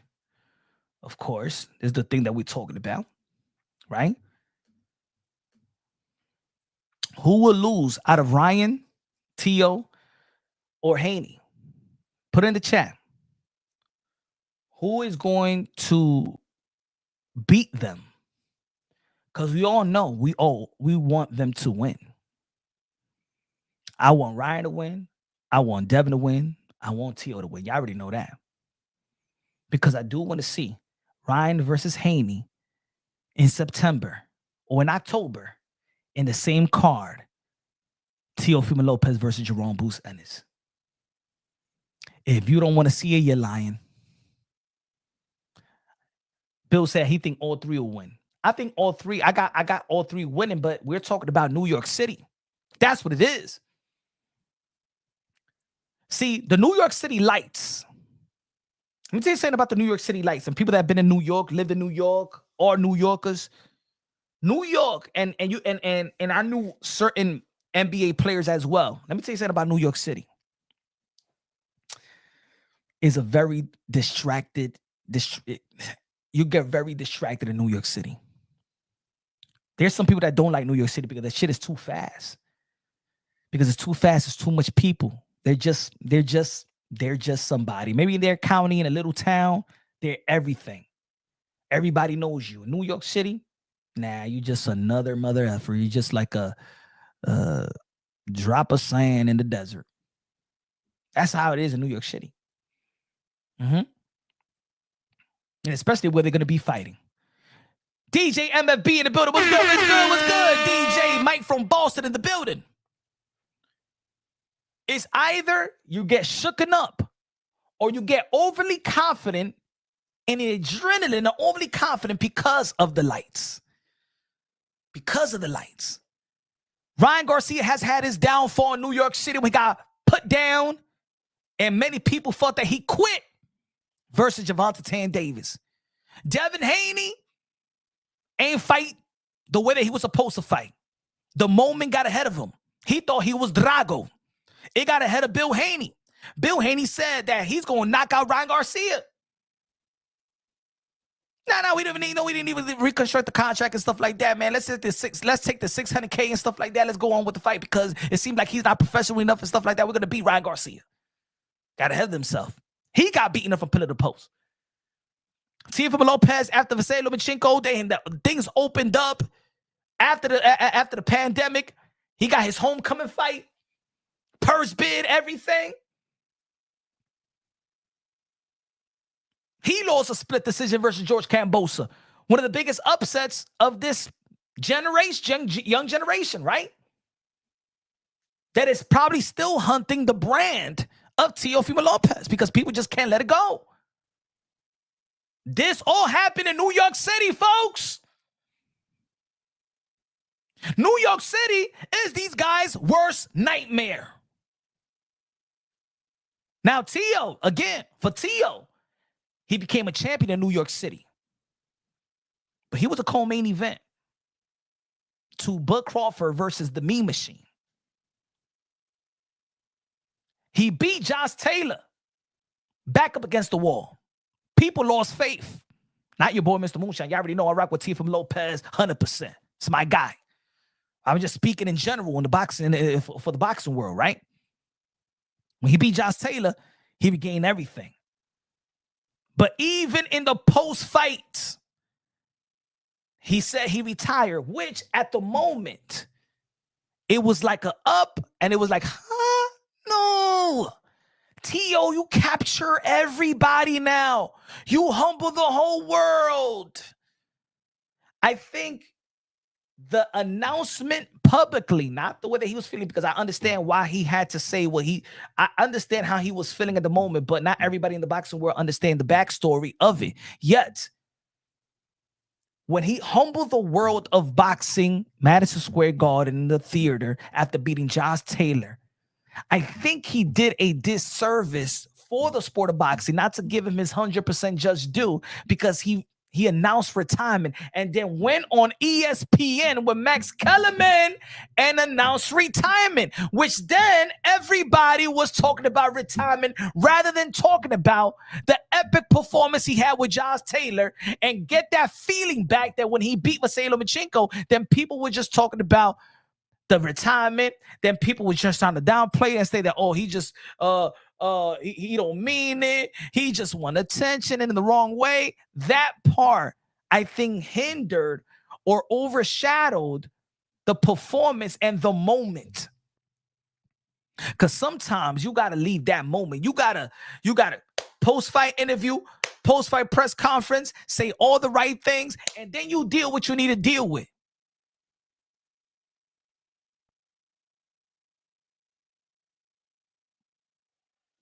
Of course, he was a great dude, man. A great dude. Great family as well.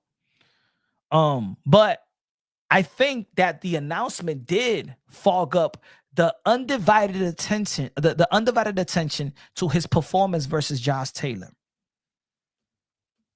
You know what I'm saying? The undivided attention. Let it soak in. You feel me?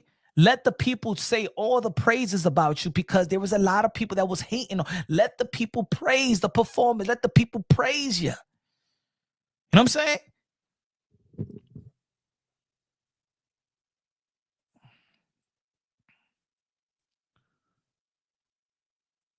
So, is the light too bright for these guys? Again, not necessarily Teo, because Teo did beat Josh Taylor in the bright lights. But remember, he took a split decision. He beat Comey. Split decision loss to George Kambosos. People didn't like his performance versus Sandor Martin. I think a lot of people over-exaggerated it, right? But didn't exceed the expectation. That was in Madison Square Garden, the big one. So every time he headlines Madison Square Garden, he don't fight to he don't perform to the level of his expectations and others. When he's not, then he headlined with Josh Taylor, did his thing.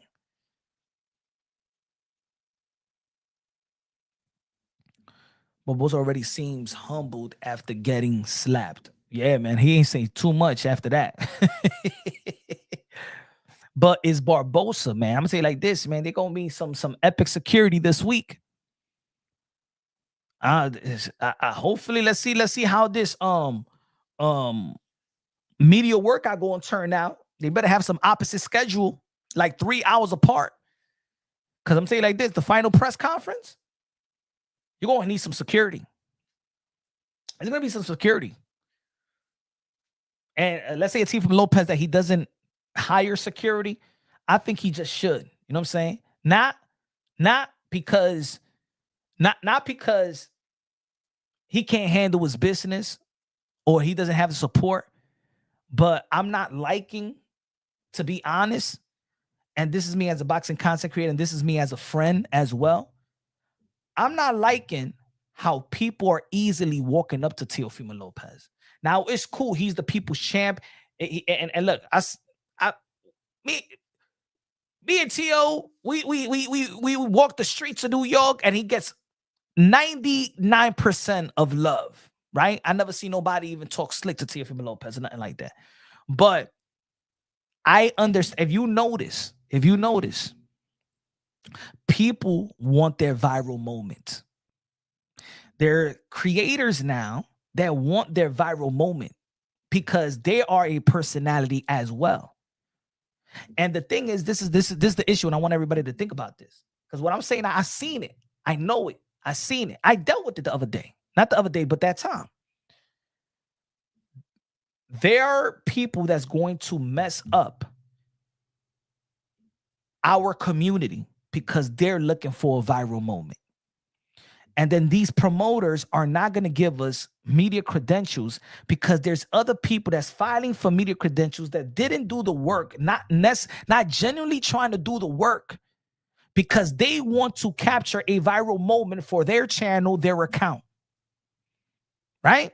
And I'm not saying that other people don't do their job, but I'm just saying that they're also looking out for themselves, their brand. They don't want the viral moment coming from an interview and the fighter is giving them the answers for the viral moment. They are trying to now go after a fighter, check a fighter for their own viral moment. You know what I'm saying? It's like that time when this supposed to be a reporter saying that, hey, yo, you got effed up. Oh, yeah, you got slapped up. You got spit and all that stuff. And I'm like, that's when I talked about it. Like, yo, this is not even a public press conference. Now, if it was a public press conference, it'll be something else. Everybody, like, this is going to be open to the public.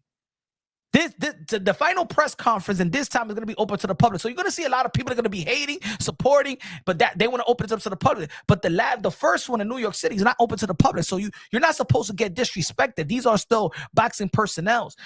And then if you notice a Radio City Music Hall, let's say Cigar Talk, when he was talking to Teofimo Lopez, in my opinion, you could have spoken to Teofimo Lopez any other time. You could have spoken to Teofimo Lopez privately. You could have spoken to Teofimo Lopez, but it seems like Cigar Talk wanted that moment with Teofimo Lopez, knowing that everybody was looking. Even Turkey Al Sheikh was looking at the situation and then walked away. I would have made sure I would get that interview with Turkey Al Sheikh because he got all the answers. I want to know some new answers. I want to know what's happening. I mean, no YouTubers really get Turkey Al Sheikh, but he needed to make his presence felt. Oh, we was rocking with you, T.O., and stuff like that. You need to stop saying this. You need to stop saying that. While a bunch of hundred people is asking Teofimo Lopez for an autograph, he's saying to Teofimo Lopez that he's losing fans. Motherfucker, look at he's signing man autograph. It doesn't seem like he's losing fans. No, my brother, you just got emotional about the situation. And not only you got emotional, you wanted to go viral. Because then in Twitter, you said, I did it for the culture. You wanted to do that. You understand what I'm trying to say? But even that time with George Camboso and his entourage walking up to Teofimo Lopez in the casino, following Teofimo Lopez Sr. to the bathroom, right? Keyshawn Davis going up to Teofimo Lopez. Let's also not forget, did you know that was not the first time that Bud Crawford and Teofimo Lopez had an interaction? That video, the one that Bud Crawford was pointing at Teofimo Lopez, that wasn't the first interaction. That wasn't the second interaction. That was the third interaction. See, what y'all don't know behind the scenes is Bud Crawford and Teofimo Lopez fight Was the last fight? The last fight was in one of his last fight. What was it? It was in Vegas. In Vegas. He went to Teofimo Lopez. He went to Teofimo Lopez in medicals. Teofimo Lopez, people are getting too comfortable going up to Teofimo Lopez and his camp. In the end of the day, you have to protect your dad. You have to protect, because think about it, Teofimo Lopez is also a family man. You be with your son. Now, if somebody walk up to you, bump into your dad, bump into your mom, bump into your sister, bump into your son, because you're not protecting, you got to understand that now you're on a different type of level. You need that type of protection. Just like Devin Haney needs a protection, Ryan Garcia needs a protection. Sometimes you need that protection to protect yourself. Protect yourself from them, because you're still a fighter.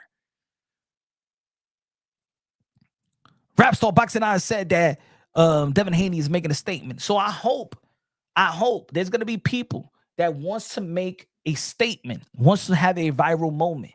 It may not be Arnold Barbosa, but it may be one of his peoples.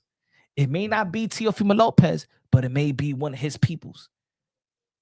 And there's certain entourages, right, in every, even hip hop and something like that, that they're trying to make a statement so they could show the general, they could show the captain, they could show the CEO, they could show the dude, they could show the you know what I'm saying?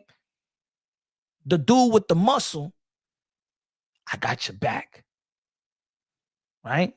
How loyal the way they do it to tell them this is how loyal I am to you. You understand what I'm trying to say? And that's what's happening. And I don't like it. I don't like that people is just stepping up. There's not a lot of, I'm telling you, the media thing is getting too accessible to people that are not really media. They got Instagram and they want their viral moment. See, the dude wanted the viral moment to say, to check Teofimo Lopez Sr. for himself. He wasn't asking a question to Senior. He wanted to disrespect Senior, post it up, and say, see who I am. This is the way that I do, and this is the way I talk, and pump his name up.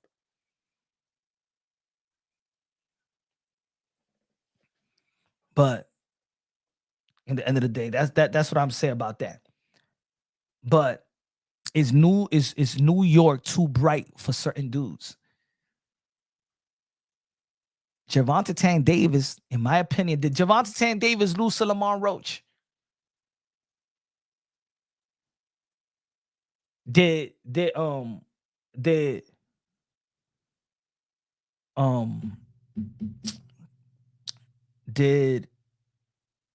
Gervonta Tank Davis, in your opinion, lost to Lamar Roach? Yes or no? In my opinion, he did. Matter of fact, it should have been disqualification anyway. But I think that he lost to Lamar Roach. That was New York City. Rolly Romero got knocked out. New York City. Ryan Garcia got stopped. New York City. Teofimo Lopez lost. New York City. Devin Haney got his ass whooped. New York City. Shit, it's something about New York City that these motherfuckers, it ain't that easy. It's something in the lights. It's something in the water. It's maybe the pressure of us fans in the arena. You ain't, man. You know what I'm saying? You know, anybody, you know how we talk that gully-ish. If you don't have street etiquette, because let me tell you like this, the West Coast is different from the East Coast. The fan base in Vegas is not like the fan base in Cali. Right?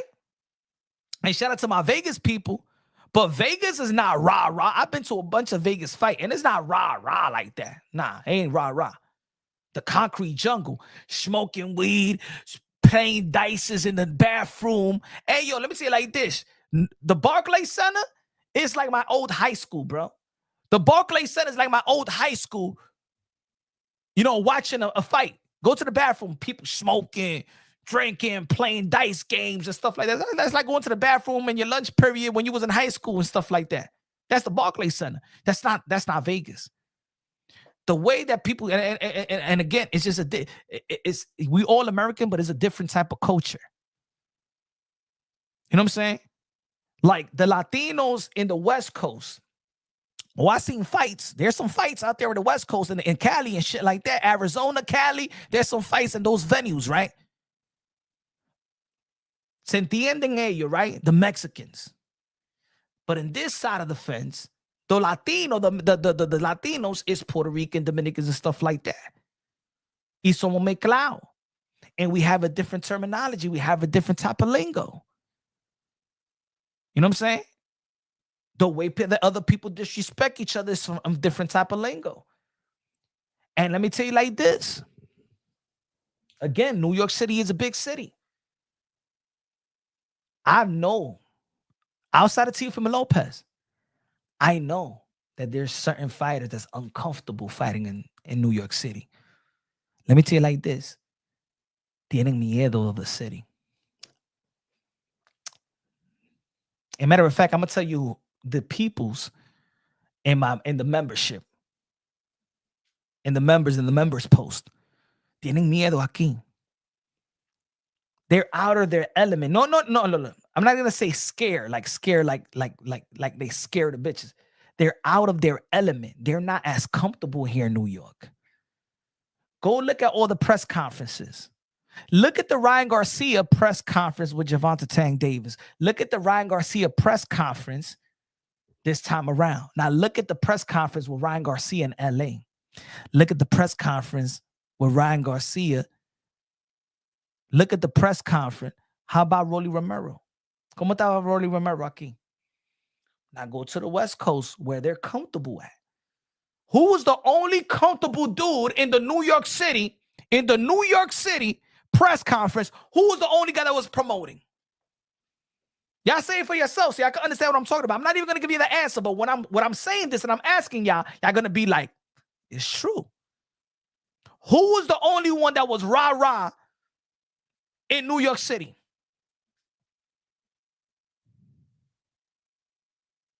In the press conference, out of all these guys. The only one.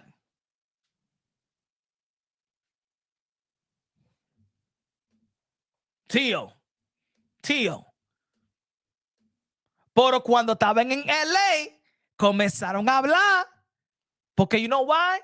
Their family, their friends, their little entourage. You know what I'm saying?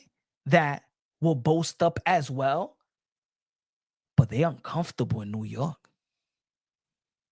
Let's be real. Let's be honest. They talk very uncomfortable in New York. They're very comfortable in New York. Very comfortable. They in their best behavior in New York. Because when they come outside of the venue, it's chaos. It's chaos. Huh? ¿Verdad? After the way that we congratulate somebody is on some different type of energy. Yo, what's good, my nigga? Yeah, shit. Yeah, you my nigga for real, bruh. Maybe in the West Coast and maybe the black fighters from outside of New York City, they'd be like, why he's calling me a nigger? Like, no, that's the way we talk, motherfucker, shit like that. Light-skinned Puerto Ricans, that's the way they talk. You know what I'm saying? Mexicans talk the same way. Light-skinned people, even white, you could catch the white peoples out here in New York City. Yeah, my nigga, and stuff like that. Yo, I love you, my nigga. Yo, for real, my nigga. Maybe Devin Haney's like, what the fuck? Is he a fan or he's like racist or why he's approaching me like that? You know what I'm saying? I mean, Bill Haney understand the lingo because Bill Haney, you know what I'm saying? He's street and he moves around and he knows a lot of people from New York and stuff like that. Pero esta gente son de la casa. You know what I'm saying? Son de la casa. They're from the house. Ryan Garcia is not street. Devin Haney is not street. None of these dudes are from the streets. So when they see that street element, se quedan. They don't know what to expect. So but when they're in LA, they understand they got friends and family that will Look at Arnold Barbosa's peoples when they walked up to Teofimo Lopez when he was on the West Coast. Look at what about in the East Coast. So this is what I said. I said also, look what happened in the West Coast with George Camp with Barbosa and Teo. And remember, Barbosa, you're going to be back in New York City. So don't get too rah-rah. Look, le tocó la gorra. Was telling his father. Arnold Barbosa was telling Teofimo Lopez Sr. to suck his pipi. Ese tigre se estaba pasando. Ese tigre se estaba pasando también. Arnold Barbosa telling, and you already know, inviting somebody to your plátano, you know how that shit don't go well, bro. Y Teo le metió una galleta al tigre. Wasn't even expecting la galleta, the left hook smack. But it's different, man. I'm just saying. But anyway, I think that Arnold Barbosa is probably on paper the best the best competition for Teofimo Lopez out of everybody. I think that that's the most meaningful fight. If this was morally correct in terms of putting them where they need to be on, I think that Teofimo Lopez and George Kambosos should have been the main event versus New York City, and he's the only champion, and he's the Ring Magazine champion. This is about Fatal Fury, Ring Magazine, Turkey Out Shake. That's why, for me, sometimes I feel like, you know, for the most part, like, damn, Teo never get his respect, his just due. You know what I'm saying? Because you bought the Ring Magazine. This is Ring Magazine. You saying that you want to, and that's why I criticize a little bit Turkey Out Shake in the sense of you don't care about the belts, but you want to put Canelo versus William Skull because you need Canelo to get the belt, but you're really shitting on the belts. But you need the belt for Canelo Alvarez so he can put that on the line with Bud Crawford.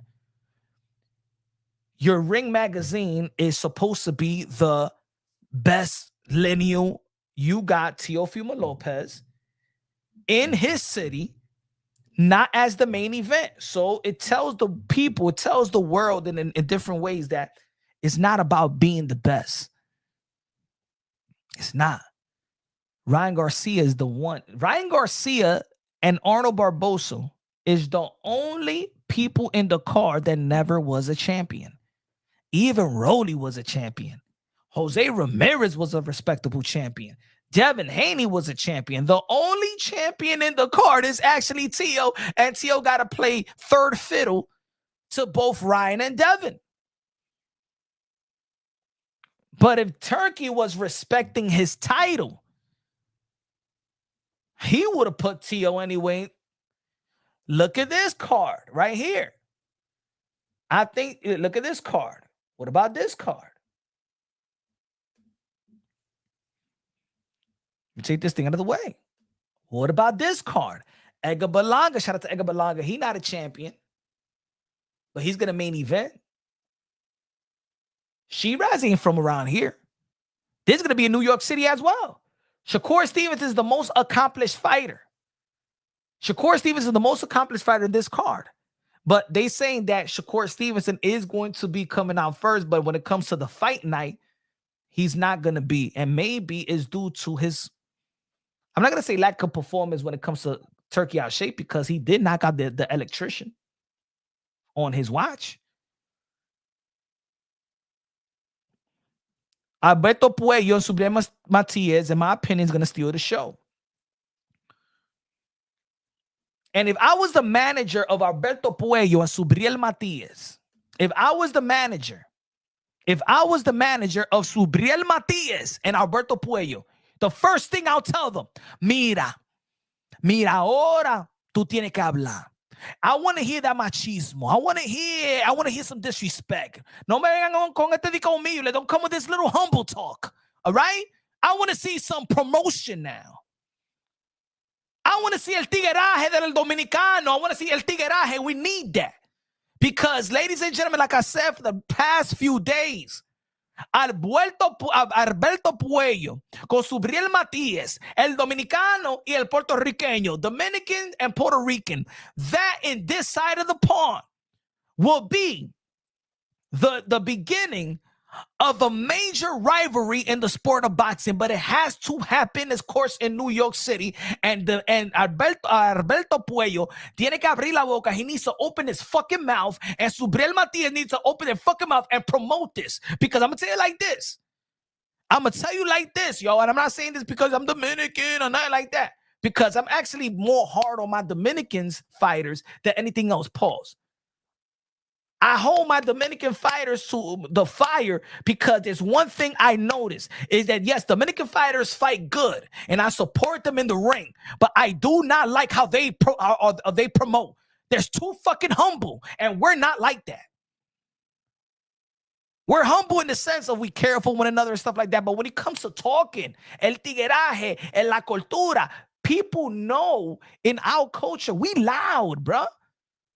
And the reason why Dominicans are not supporting these Dominican boxers is because the Dominicans, like the fans, the hood, they're not relating to us. I don't relate to Alberto Puello. So when people be like, yo, but a punch, you don't support Dominican fighters. I don't relate to these motherfuckers. These dudes are too, like, different. Like, they remind me of, no disrespect, but they're like Connecticut Dominicans, like suburban, born with a silver spoon, Connecticut Dominicans. Like, these ain't Dominicans from El Barrio and Dominican Republic and the hood, La Capital, San Pedro de Macorís, toda esa vaina. You know what I'm saying? These dudes will talk proper. And I'm not saying that you don't, I mean, talk proper and stuff like that, but they're just too humble. They're too nice. They're just too nice. They don't relate. It doesn't, and that's why Dominican boxing and people not gonna look, I'm gonna tell you the truth. People just doesn't want to. I'm keeping it real. Do y'all understand what I'm trying to say, folks? I'm keeping it real. I'm keeping it real with my own Dominican people, my own Dominican fighters. You guys are too humble. Y'all don't relate to the culture. Y'all don't relate to the culture. The reason why Subriel Matias never got supported when he was a champion or climbing the ladders by a bunch of Puerto Ricans in New York or Boston or Pennsylvania, Philly, or nothing like that, because he wasn't showing they wasn't marketing him in this region. He was training in Mexico. Come on, man. Puerto Rican to Mexico. How you training in Mexico and your whole team is Mexican when the biggest rivalry is Puerto Rican and Mexican? That means if a Mexican fighter fights you, he's going to call you out on that and be like, you don't even trust your own Puerto Ricans to train your ass. You know what I'm saying? It is. There is, right? He never performed. Subriel Matias never fought in New York City. Come on, a Puerto Rican that never fought in New York City? A Puerto Rican that never fought in New York City. New York City, never got marketed. Don't go to Puerto Rican Day Parade. Don't insert himself. His team doesn't insert himself to the culture and the region where the Puerto Ricans are at, even in America. That's why Subriel Matias, that's why after the fight with Liam Paru, Eddie Hearn was like, man, ain't no money with him. We get Edgar Berlanga because at least he gets support from New York Puerto Ricans. But because Subriel Matias could talk, but talk. Where's your enthusiasm? You're not even hype. You're boring. You know what I'm saying? Alberto Puello, Hector Luis Garcia. Hector Luis, you're too quiet. What is this? Edward de los Santos know how to talk trash. But when the cameras is on, you don't talk that trash. Talk. They got to bring some Ricardo Mayorga out of these dudes. You know what I'm saying? You guys are not relatable to the coach. You're not relatable to your own people. That's the problem with Dominican fighters. Shout out to Henry. Shout out to Eldy, Cedillo Martinez, Polanco, Santana. Hold that Polanco and Eldy and Henry. They get out that humble shell. Speaking proper. Entonces, no, el tigeraca. This is what I want to see. This is what I want to see. Mira, yo te voy a romper la maldita boca, malditos. Hey, yo, even them trying to speak English is going to be funny. What happened? You have problem with me? And fucking you. What happened? Llámate Ten Davis. You fucking Miji. Maldito pájaro, right? You do your nail polish and stuff like that. Get the fuck out of here, okay? I slap you in your fucking face. The people gonna gravitate to that. The people gonna love that. The people gonna love that. You don't gotta speak the real like English. Yo, Ponche, porque tú sabes, yo no hablo inglés, tú sabes, de la entrevista, pero habla mierda. I talk like that. I tell them, yo, but talk your shit, bro. Michelle Rivera, talk your shit, my man. Talk, bro. Shout out to Michelle Rivera. He learned good English too and stuff like that. But they don't know, they want to hear that. But so I had a fight with, and looking to get a fight with this person. I would like to fight whoever. I'll fight Devin Haney. I'll fight Tank Davis. I'll fight Tio. I'll fight whoever. No así. No, dile que tú le... Mira. Mira. Que firmé el contrato. Que tú verás un pelotazo que le doy a todito. Toditos son palomos. Habla así. And then you're going to see a wave of Dominicans. Be like, yo, y este tigre, yo, vamos a hacer coro. Dominicans love to do coro, but these fighters don't like to do coro.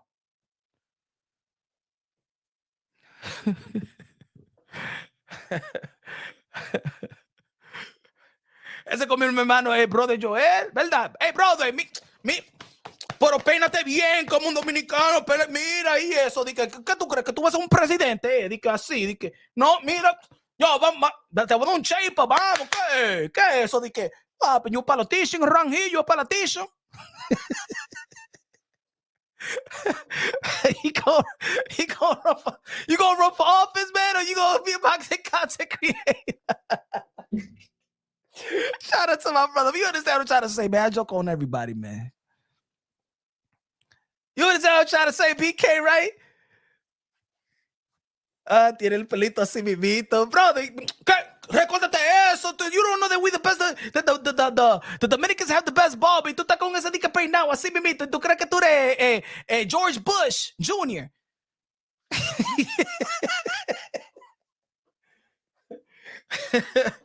That's what I'm saying. We gotta support Dominicans, pero también you have to be representing Dominican. The Dominican culture, el ánimo, el energy, the attitude, the personality. Thank you. The word that I was looking for right there. Le sacaste la boca. Personality. ¿Verdad, Trilla? Trilla, yo estoy hablando mentira, estoy hablando la verdad. Right? I do, brother. I want to, but they're going to have, bro, I've gotten Dominican fighters signed, bro. Forget about, I support Dominicans. I've helped Dominican fighters get to the States. I've helped Dominican fighters talk to the Dominican embassy to get their passport over here and bring them. I've done my shit. The question is, si son agradecidos.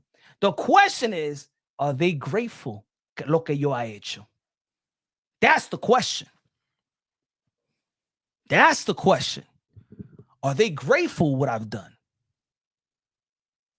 That's the question. But I give them time. I give them time. I give them time.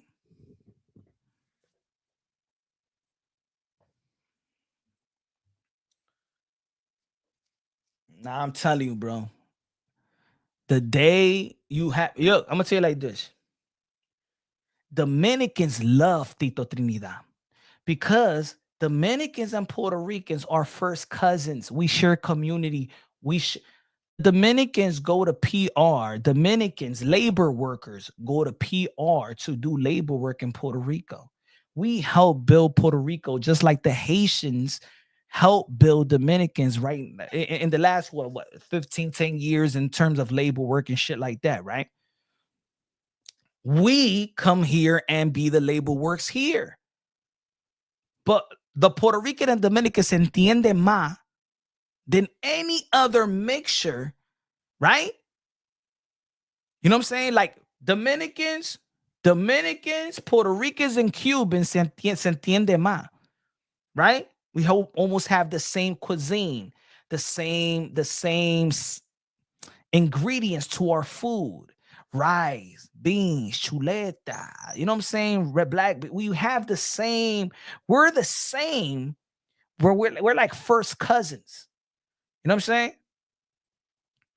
When it comes to Spanish, a Dominican artist has to do his thing in Puerto Rico and get popping off here. A Puerto Rican Spanish artist, hip hop, Spanish rap, reggaeton. Ask them. Go through old interviews. Look how Daddy Yankee will talk about Dominican Republic. Look how Tego Calderon will talk about Dominican Republic. How they started out. Both.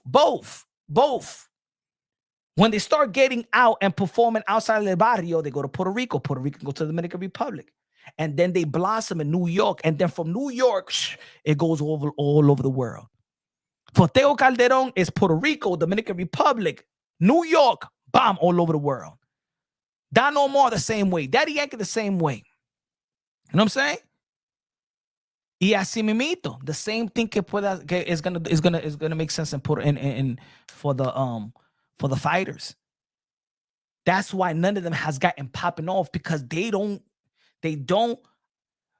If you go on the street in Washington Heights with all the Dominicans, they don't even know who Alberto Pollo is. Carlos Adames. They have Puerto Rican Day Parade, and these guys never show up. You don't insert yourself in our community. The only one that's been in New York, right, and trained in New York and live in New York was Javier Fortuna.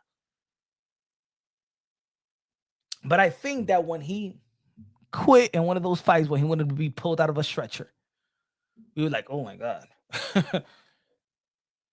You telling me if Hector Luis Garcia was a rah-rah guy, he would have been Dominican, would have gone out there to Washington, D.C. to support Hector Luis Garcia to fight Gervonta Tank Davis.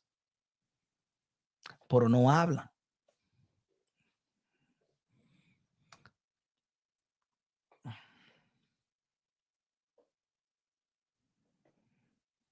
Oh, and Honduras, we get along.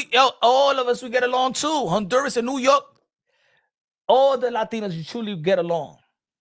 Honduras, man, I was playing baseball with my Honduras people out there in St. Mary's in the Bronx. Los Honduras, yeah. Los Honduras be liking their voodoo though. Hey, yo, the Honduras, yo, in St. Mary's Park in New York, man. Between St. Ennis and Jackson Avenue, you know that? St. Mary's in New York, in the Bronx. They used to get together and stuff and do some voodoo shit, bruh. They had voodoo parties, bruh. They be doing some voodoo parties, man. I thought it was just the Cubans.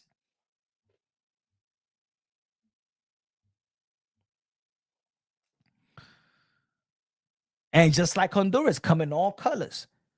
My boy that's Honduras, look at Teofimo Lopez and his dad, right? Look the same way that we are, the same Caribbean type of the Spanish that we are. You know what I'm saying? South Americans, we all come in different type of shades, all different type of colors, right? My boy that's Honduras that I grew up, you would have said that he was Jamaican. Ese tigre was darker than Bud Crawford that had dreadlocks up to his damn hip. Hondureño. Hablando español. That's why I'll be like, Tio's racist. He's Honduran. What the fuck are you talking about, bro? Just like Dominicans, just like Puerto Rican, just like Cubans. But yeah, man. I think it's gonna be a great event. Diablo, I passed the 2 minutes. the 2 hour mark. Let's talk about this one. Let's talk about this. Since we seen Chris Eubank Jr. do his thing, let's not forget what Turkey Al Sheikh said. Now I know these guys are talking about the potential fight Or the potential fight, the rematch. No, people want to see the rematch with Chris Eubank Jr. and Conor Benn. No. Wait a minute. Wait a motherfucking minute. Turkey Al Sheikh never said before the fight about no rematch clause or nothing like that. What Turkey Al Sheikh did tell the world that the winner of Conor Benn and Chris Eubank Jr. will fight Canelo Alvarez. That's what Turkey Al Sheikh did say. Now, whether people like the fight or not, I like this fight now better than Bud and Canelo. Yeah, I said it. Because what Canelo wants to fight in the UK. But now, before that was with what fighter? The way that Chris Eubank Jr. is getting love in the UK. And we already know that Canelo Alvarez is the king of boxing. Chris Eubank Jr. versus Canelo Alvarez in the UK will do more numbers than Tyson Fury and Dillian White. They would do 100K in a stadium.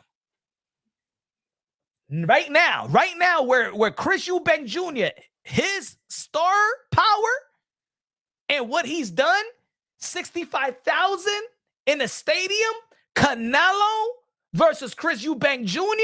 in the UK does 100K gate. 100K tickets. I want to see that now because let's be honest. I want to see Canelo Alvarez versus David Benavidez. We all want to see that fight. We all want to see Canelo Alvarez versus David Benavidez. But if that's not going to happen and Canelo Alvarez is going to be like, you know what? I'm going to go for the bag. Then to me, this is respectable. You know why? Because I don't have to worry about those weight issues. Because Chris Eubank Jr. is now a true 168 pounder. He's outgrown the 160-pound division, and Canelo Alvarez is 168. This is a stadium fight. This is what Canelo Alvarez is. Let me give you the facts. Let me remind y'all. I'm not talking out my ass. I'm not living in the moment. I'm actually saying what has been said already. I'm not living in the moment. So let me give you the facts. Hold on. Let me give you the facts. Let me upload the facts right quick. I'm not living in the moment. This is not the now you hype. Now you supporting Chris Eubank. No. I'm bringing the facts. Hold on. Give me a second. Give me a second, folks. Give me a second. Hold on. Let me get this.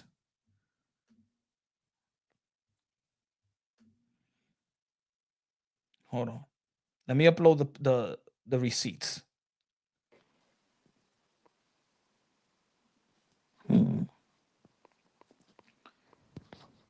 Let's upload the receipts.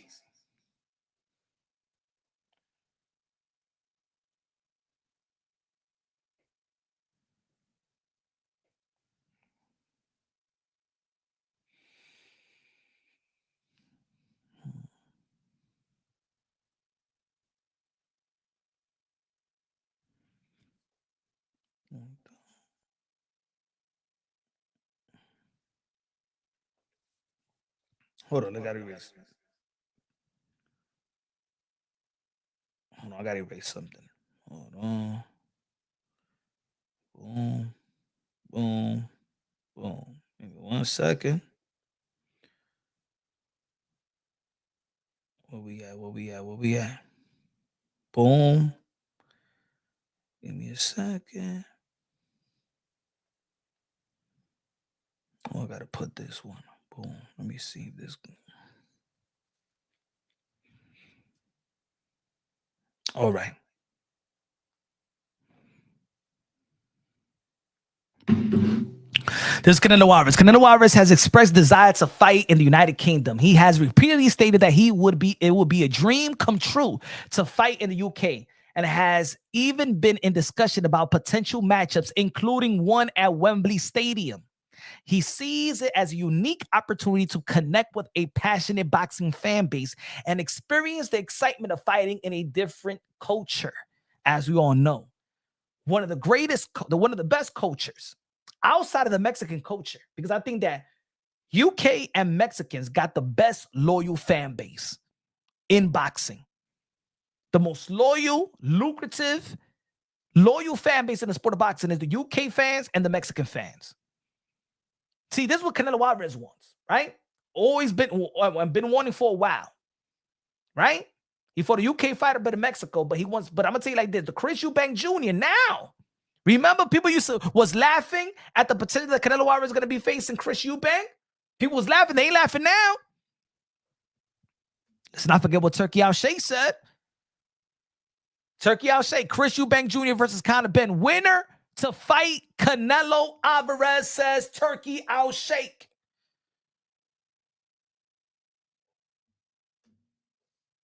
ESPN, Chris Eubank Jr. versus Conor Benn, winner could face Canelo Alvarez. So, I'm not living the moment. It makes perfect sense. Perfect sense. I love it. See, at the end of the day, it's all about momentum. See, the reason why, I'm going to tell you like this, the reason why also the Bud Crawford and Canelo Alvarez fight, for me, it doesn't make sense. Yeah, it makes sense because you're promoting it like this is the top of the line. And the Bud Crawford doesn't have momentum to go to 168 after his performance with Majumov. The reason why Bud versus Spence was great also because it had great momentum. Bud knocking out Dave Avanesian, Earl Spence, breaking the over the bone of Ugas. Everything has to make sense, and not only money, but it has to make sense. It has to have a hype. Chris Eubank Jr. never truly had this hype ever in his career. And right now, Chris Eubank Jr. is the king of British boxing. Right now, I'm not talking about right now as we stand. This until Daniel Dubois fights Alexander Usyk, and let's say Daniel Dubois beats Alexander Usyk, then he's the king. But as of right now, where we stand right now, Chris Eubank Jr. is the British king of boxing. Anthony Joshua, most popular. I don't know now, though. I don't know now. But Anthony Joshua lost. Tyson Fury lost. So I'm just talking about in the present time. I'm talking about today, the present time. Chris Eubank Jr. and Canelo Alvarez will do 100K in a UK stadium. Chicago Kills said Ben got robbed. Get the hell out of here. That's why, hey, yo, Chicago Kills, that's why you got to come to Punch Drunk Boxing and watch the live and understand how to score bouts. That's why you got to come to Punch Drunk Boxing and understand how to score bouts, because I could teach you a few things. I could teach you a few things, buddy. Yaru, what was my scorecard yesterday, ladies and gentlemen? If y'all was tuning in yesterday to the live, he said, bro, I was watching the fight live, brother. Hey, you still got to tune in to Punch Drunk Box so I could teach you how to score a bout. So I could teach you how to score a bout. Hold on, let me see if I got it right here. Hold on. Give me a second. Where we at? Let me see if I can upload this one. All right, let me take this thing out. Boom. What's this one?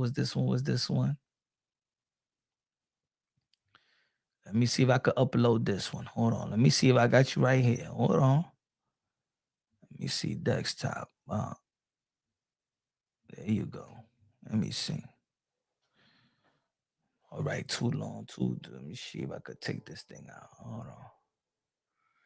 Damn. Let's slap her around the world. Which is this one? I don't know what this. Take this thing out. Let me see. Let me take this one out too. All right, let's see. All right.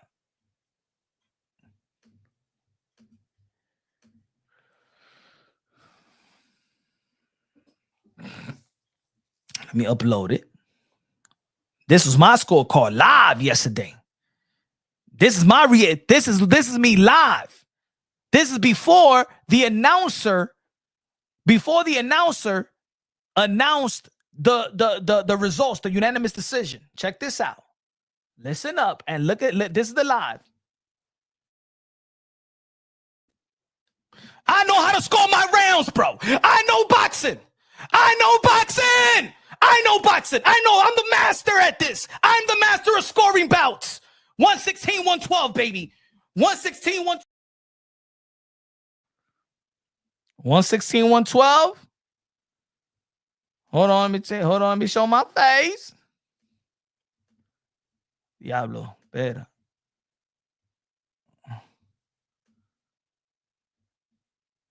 $116, $112, right? Now this was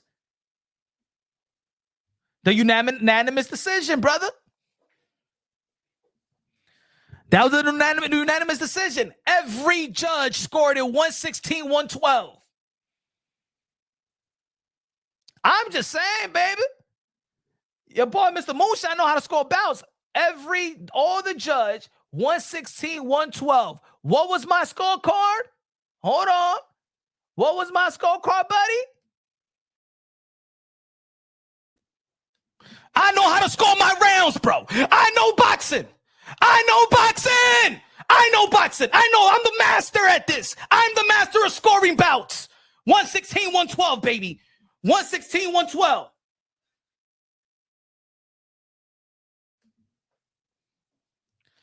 Go check the live, man. Go check the live. Go check the live. That's why when people be like, yo, Punch, but the copy box, but he landed more shots. He landed more copy boxing. I don't give a damn. Don't tell me about copy box because I do that live.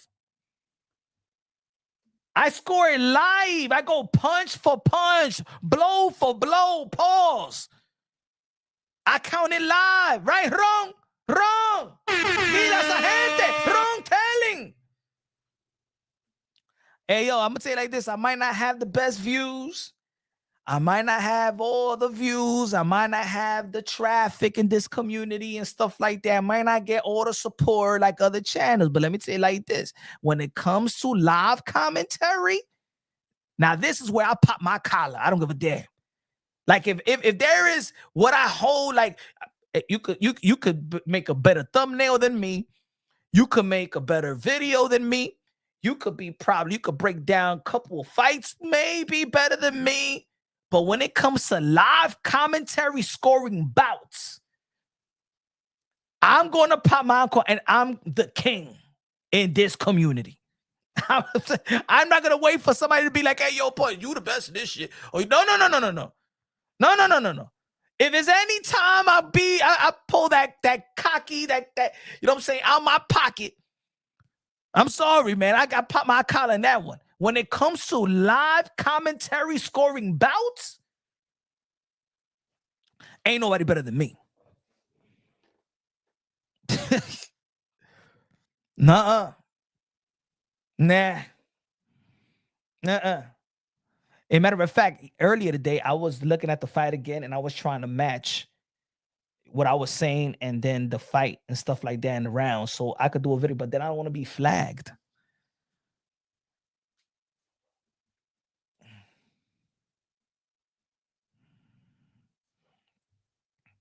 Well, I don't want to be flagged. So, but I want to do that. I want to put the fight and then me being the commentary to the fight. And I wish I could do that, but then I'll be flagged, man, because the zone don't play. I'll probably put it on Twitter. But I think Twitter has a limit in videos. Minutes in the video. And then I put it as a reel or something like that. Like you know. But what day? That's one thing that if I have a goal, I want to call a fight. I want to do commentator to one of the fights on the Zone, Amazon Prime or whatever. Give me a shot, bro. Just give me a shot. And I'm telling y'all, just give me a shot. I think people are scared to give me. I think these promotional companies are scared to give me a shot because I've been into these shows and these people know Like there's people that know punch, but they ain't trying to give me a shot though. I don't know what it is. Maybe it's my chipped tooth. Maybe I'm vulgar. Maybe they don't understand my humor. But give me the mic. Give me a shot. Give me a shot. I'm blow it out the water, bro. Give me a shot. I'm tired of people telling me behind the scenes, like, yo, man, I like your shit. Yo, you really, you know your thing, man. Yo, I'll be watching. Yo, there's people that be like, yo, I was watching the fight, and I'd rather listen to you. I was listening to you when I was watching the fight. I'm talking about people promotional people that got pulled. But then como they help a brother out then. Pero bring me along. Okay, y'all scared? I think they all winning their fights. Tio and Dev make it very interesting. Hold up. My DeLorean about to get a ticket. Good looking out. Good looking out. Ferrari. Con los 5 pesos. El super chari pariquea comprar pizza con Coca-Cola.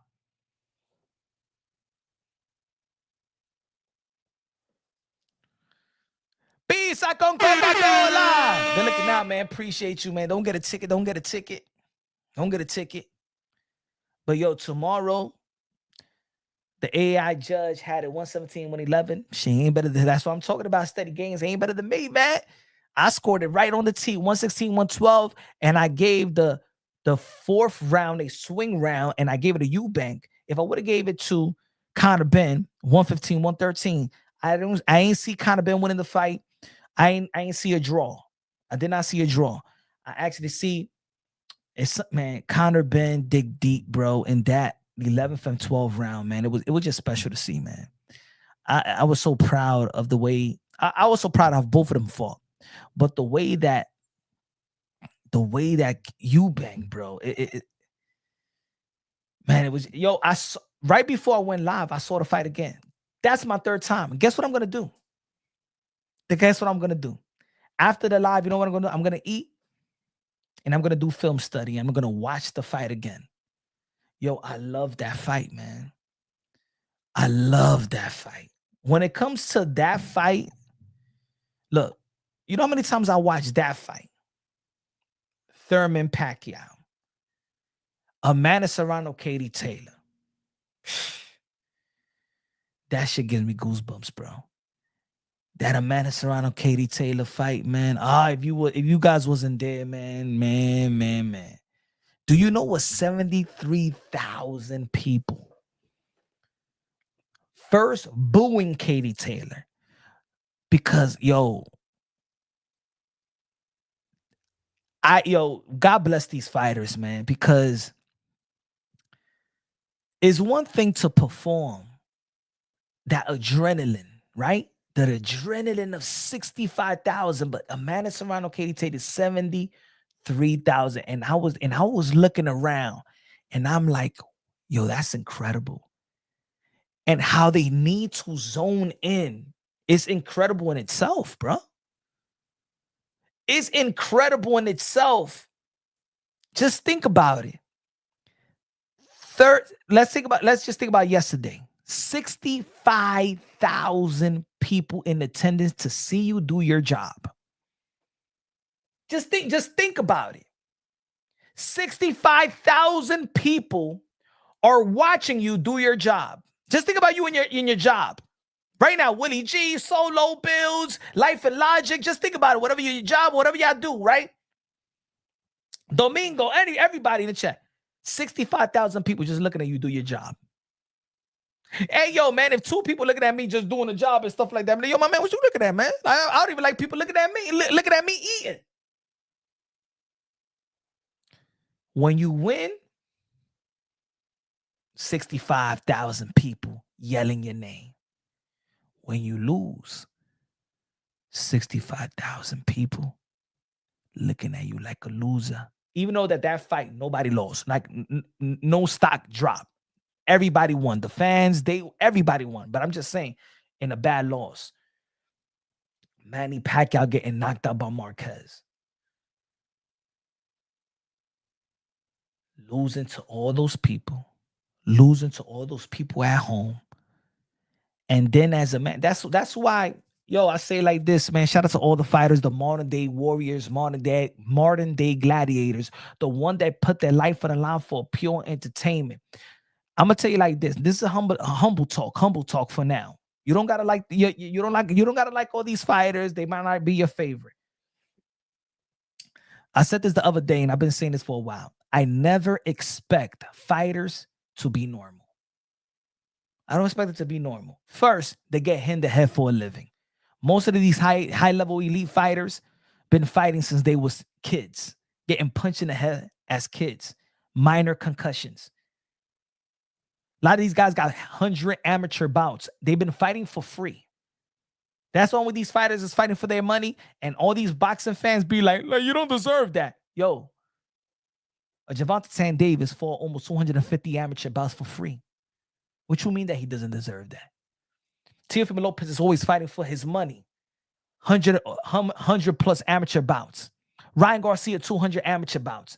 Yo, Adrian Broner to be acting up. 300 amateur bouts. 300. ¿Qué tú crees? Do you think that these people are going to be normal? I know fighters that haven't even hit the pros that already got brain damage. I know them. I know fighters today that haven't even hit pro and have brain damage, bro.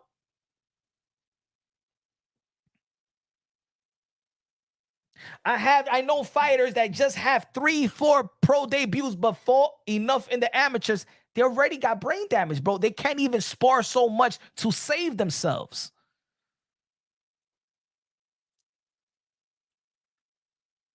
I don't expect fighters to be normal.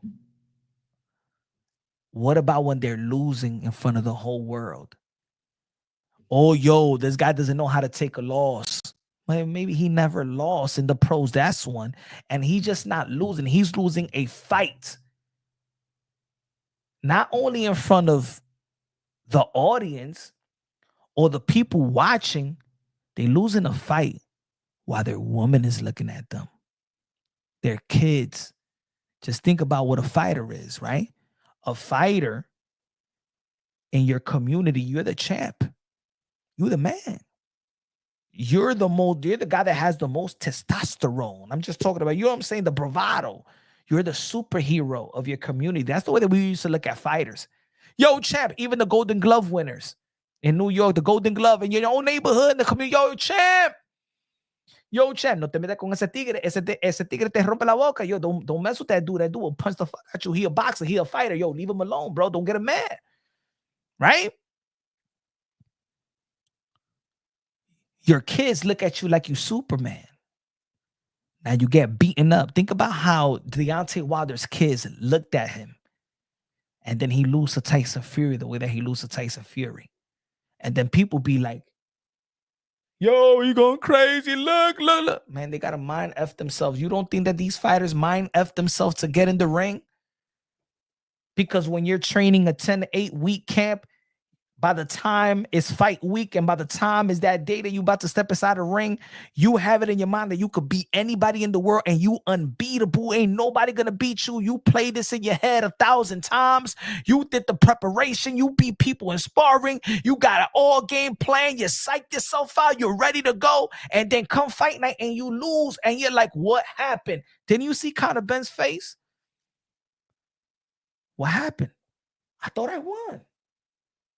All that hard work that you put in to lose a fight in front of your lady, in front of your kid, in front of your father. The reason why you fighting the fight is because the father's name, he felt he let his dad down. Most importantly, the Ben name down. 65,000 people looking on, people at home. And all that, yo, you the man, you really won, you the champ, yo, I love you. Come Wednesday night, Sunday night, Monday night, the more day passes, you know what happens? They're normal again. And guess who's taking all that loss now? You don't got that same hundreds of people in the moment of telling you, no, you really won, yo, nah, man, you didn't lose. Now you take that win with everybody, but you take a loss by yourself.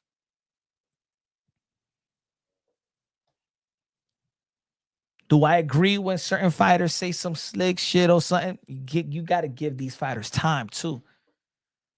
Because that ain't easy looking. That ain't easy losing a fight in front of people. How about when you get not a dude, if you see a street fight and the dude is getting beat up, that's an embarrassment. The whole community is always gonna look at you that time when you got beat up in the block. Right? How many times you seen in your own block a dude got beat up in his block? It could be 15 years after. And the dude is saying, you're going to beat, yo, I remember when he fought that dude, yo, he got knocked out. Never leaves. You will be the same. You will be that guy that always got effed up by that guy. Or you will be the guy that was just beating up everybody in the block. Or you will be the bully. Or you will be a guy that nobody can mess with. Or you'll be a guy that fights but really never lost or got demoralized.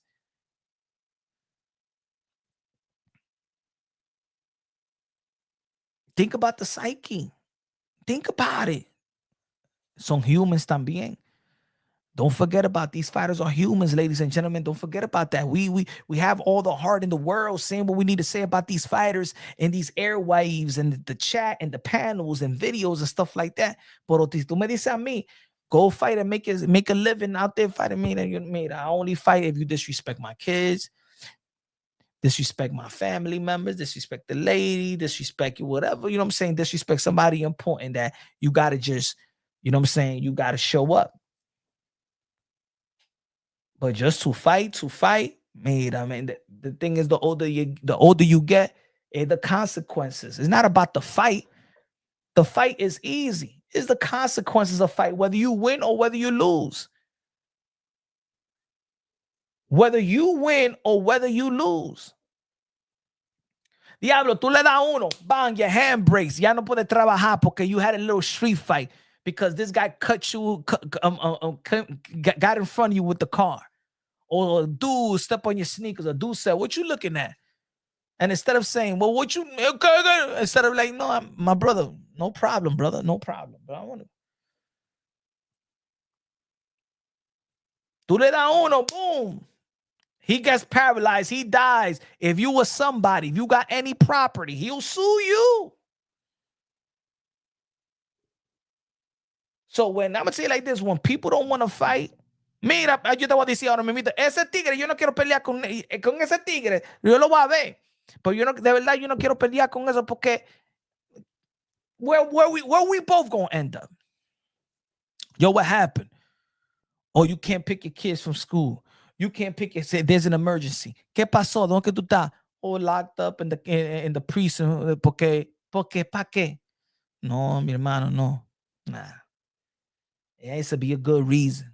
It has to be a reason que you took me to, 1 to 100, and when I blank out, I blank out. Déjame ahí quieto. Let me blank out.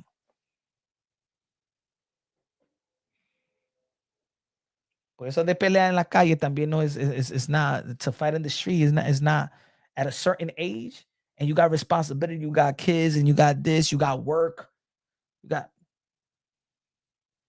What happened? I had to fight. You lose your job because you couldn't come to work because you lost the fight in the street. Where you fall? No, this guy tried to test me. Test you in what? Oh no, he disrespecting you in what?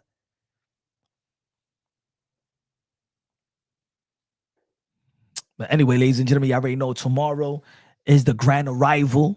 New York City is the beginning. This is fight week. Remember, the fight is going to be on a Friday.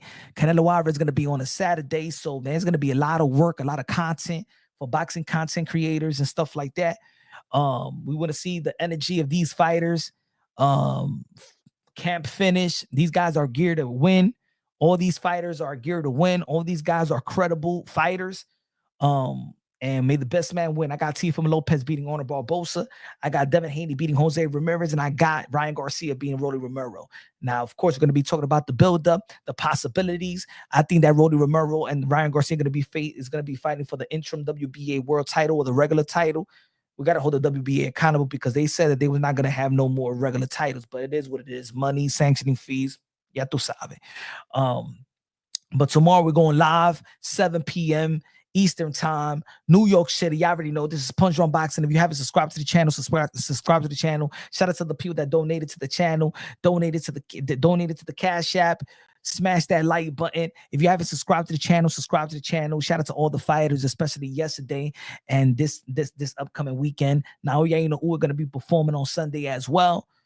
Y'all already know, man. God first, everything second. Fight plus survive equals true champions. The best investment you can make in life is have God in your heart. Love y'all. God bless, and on to the next.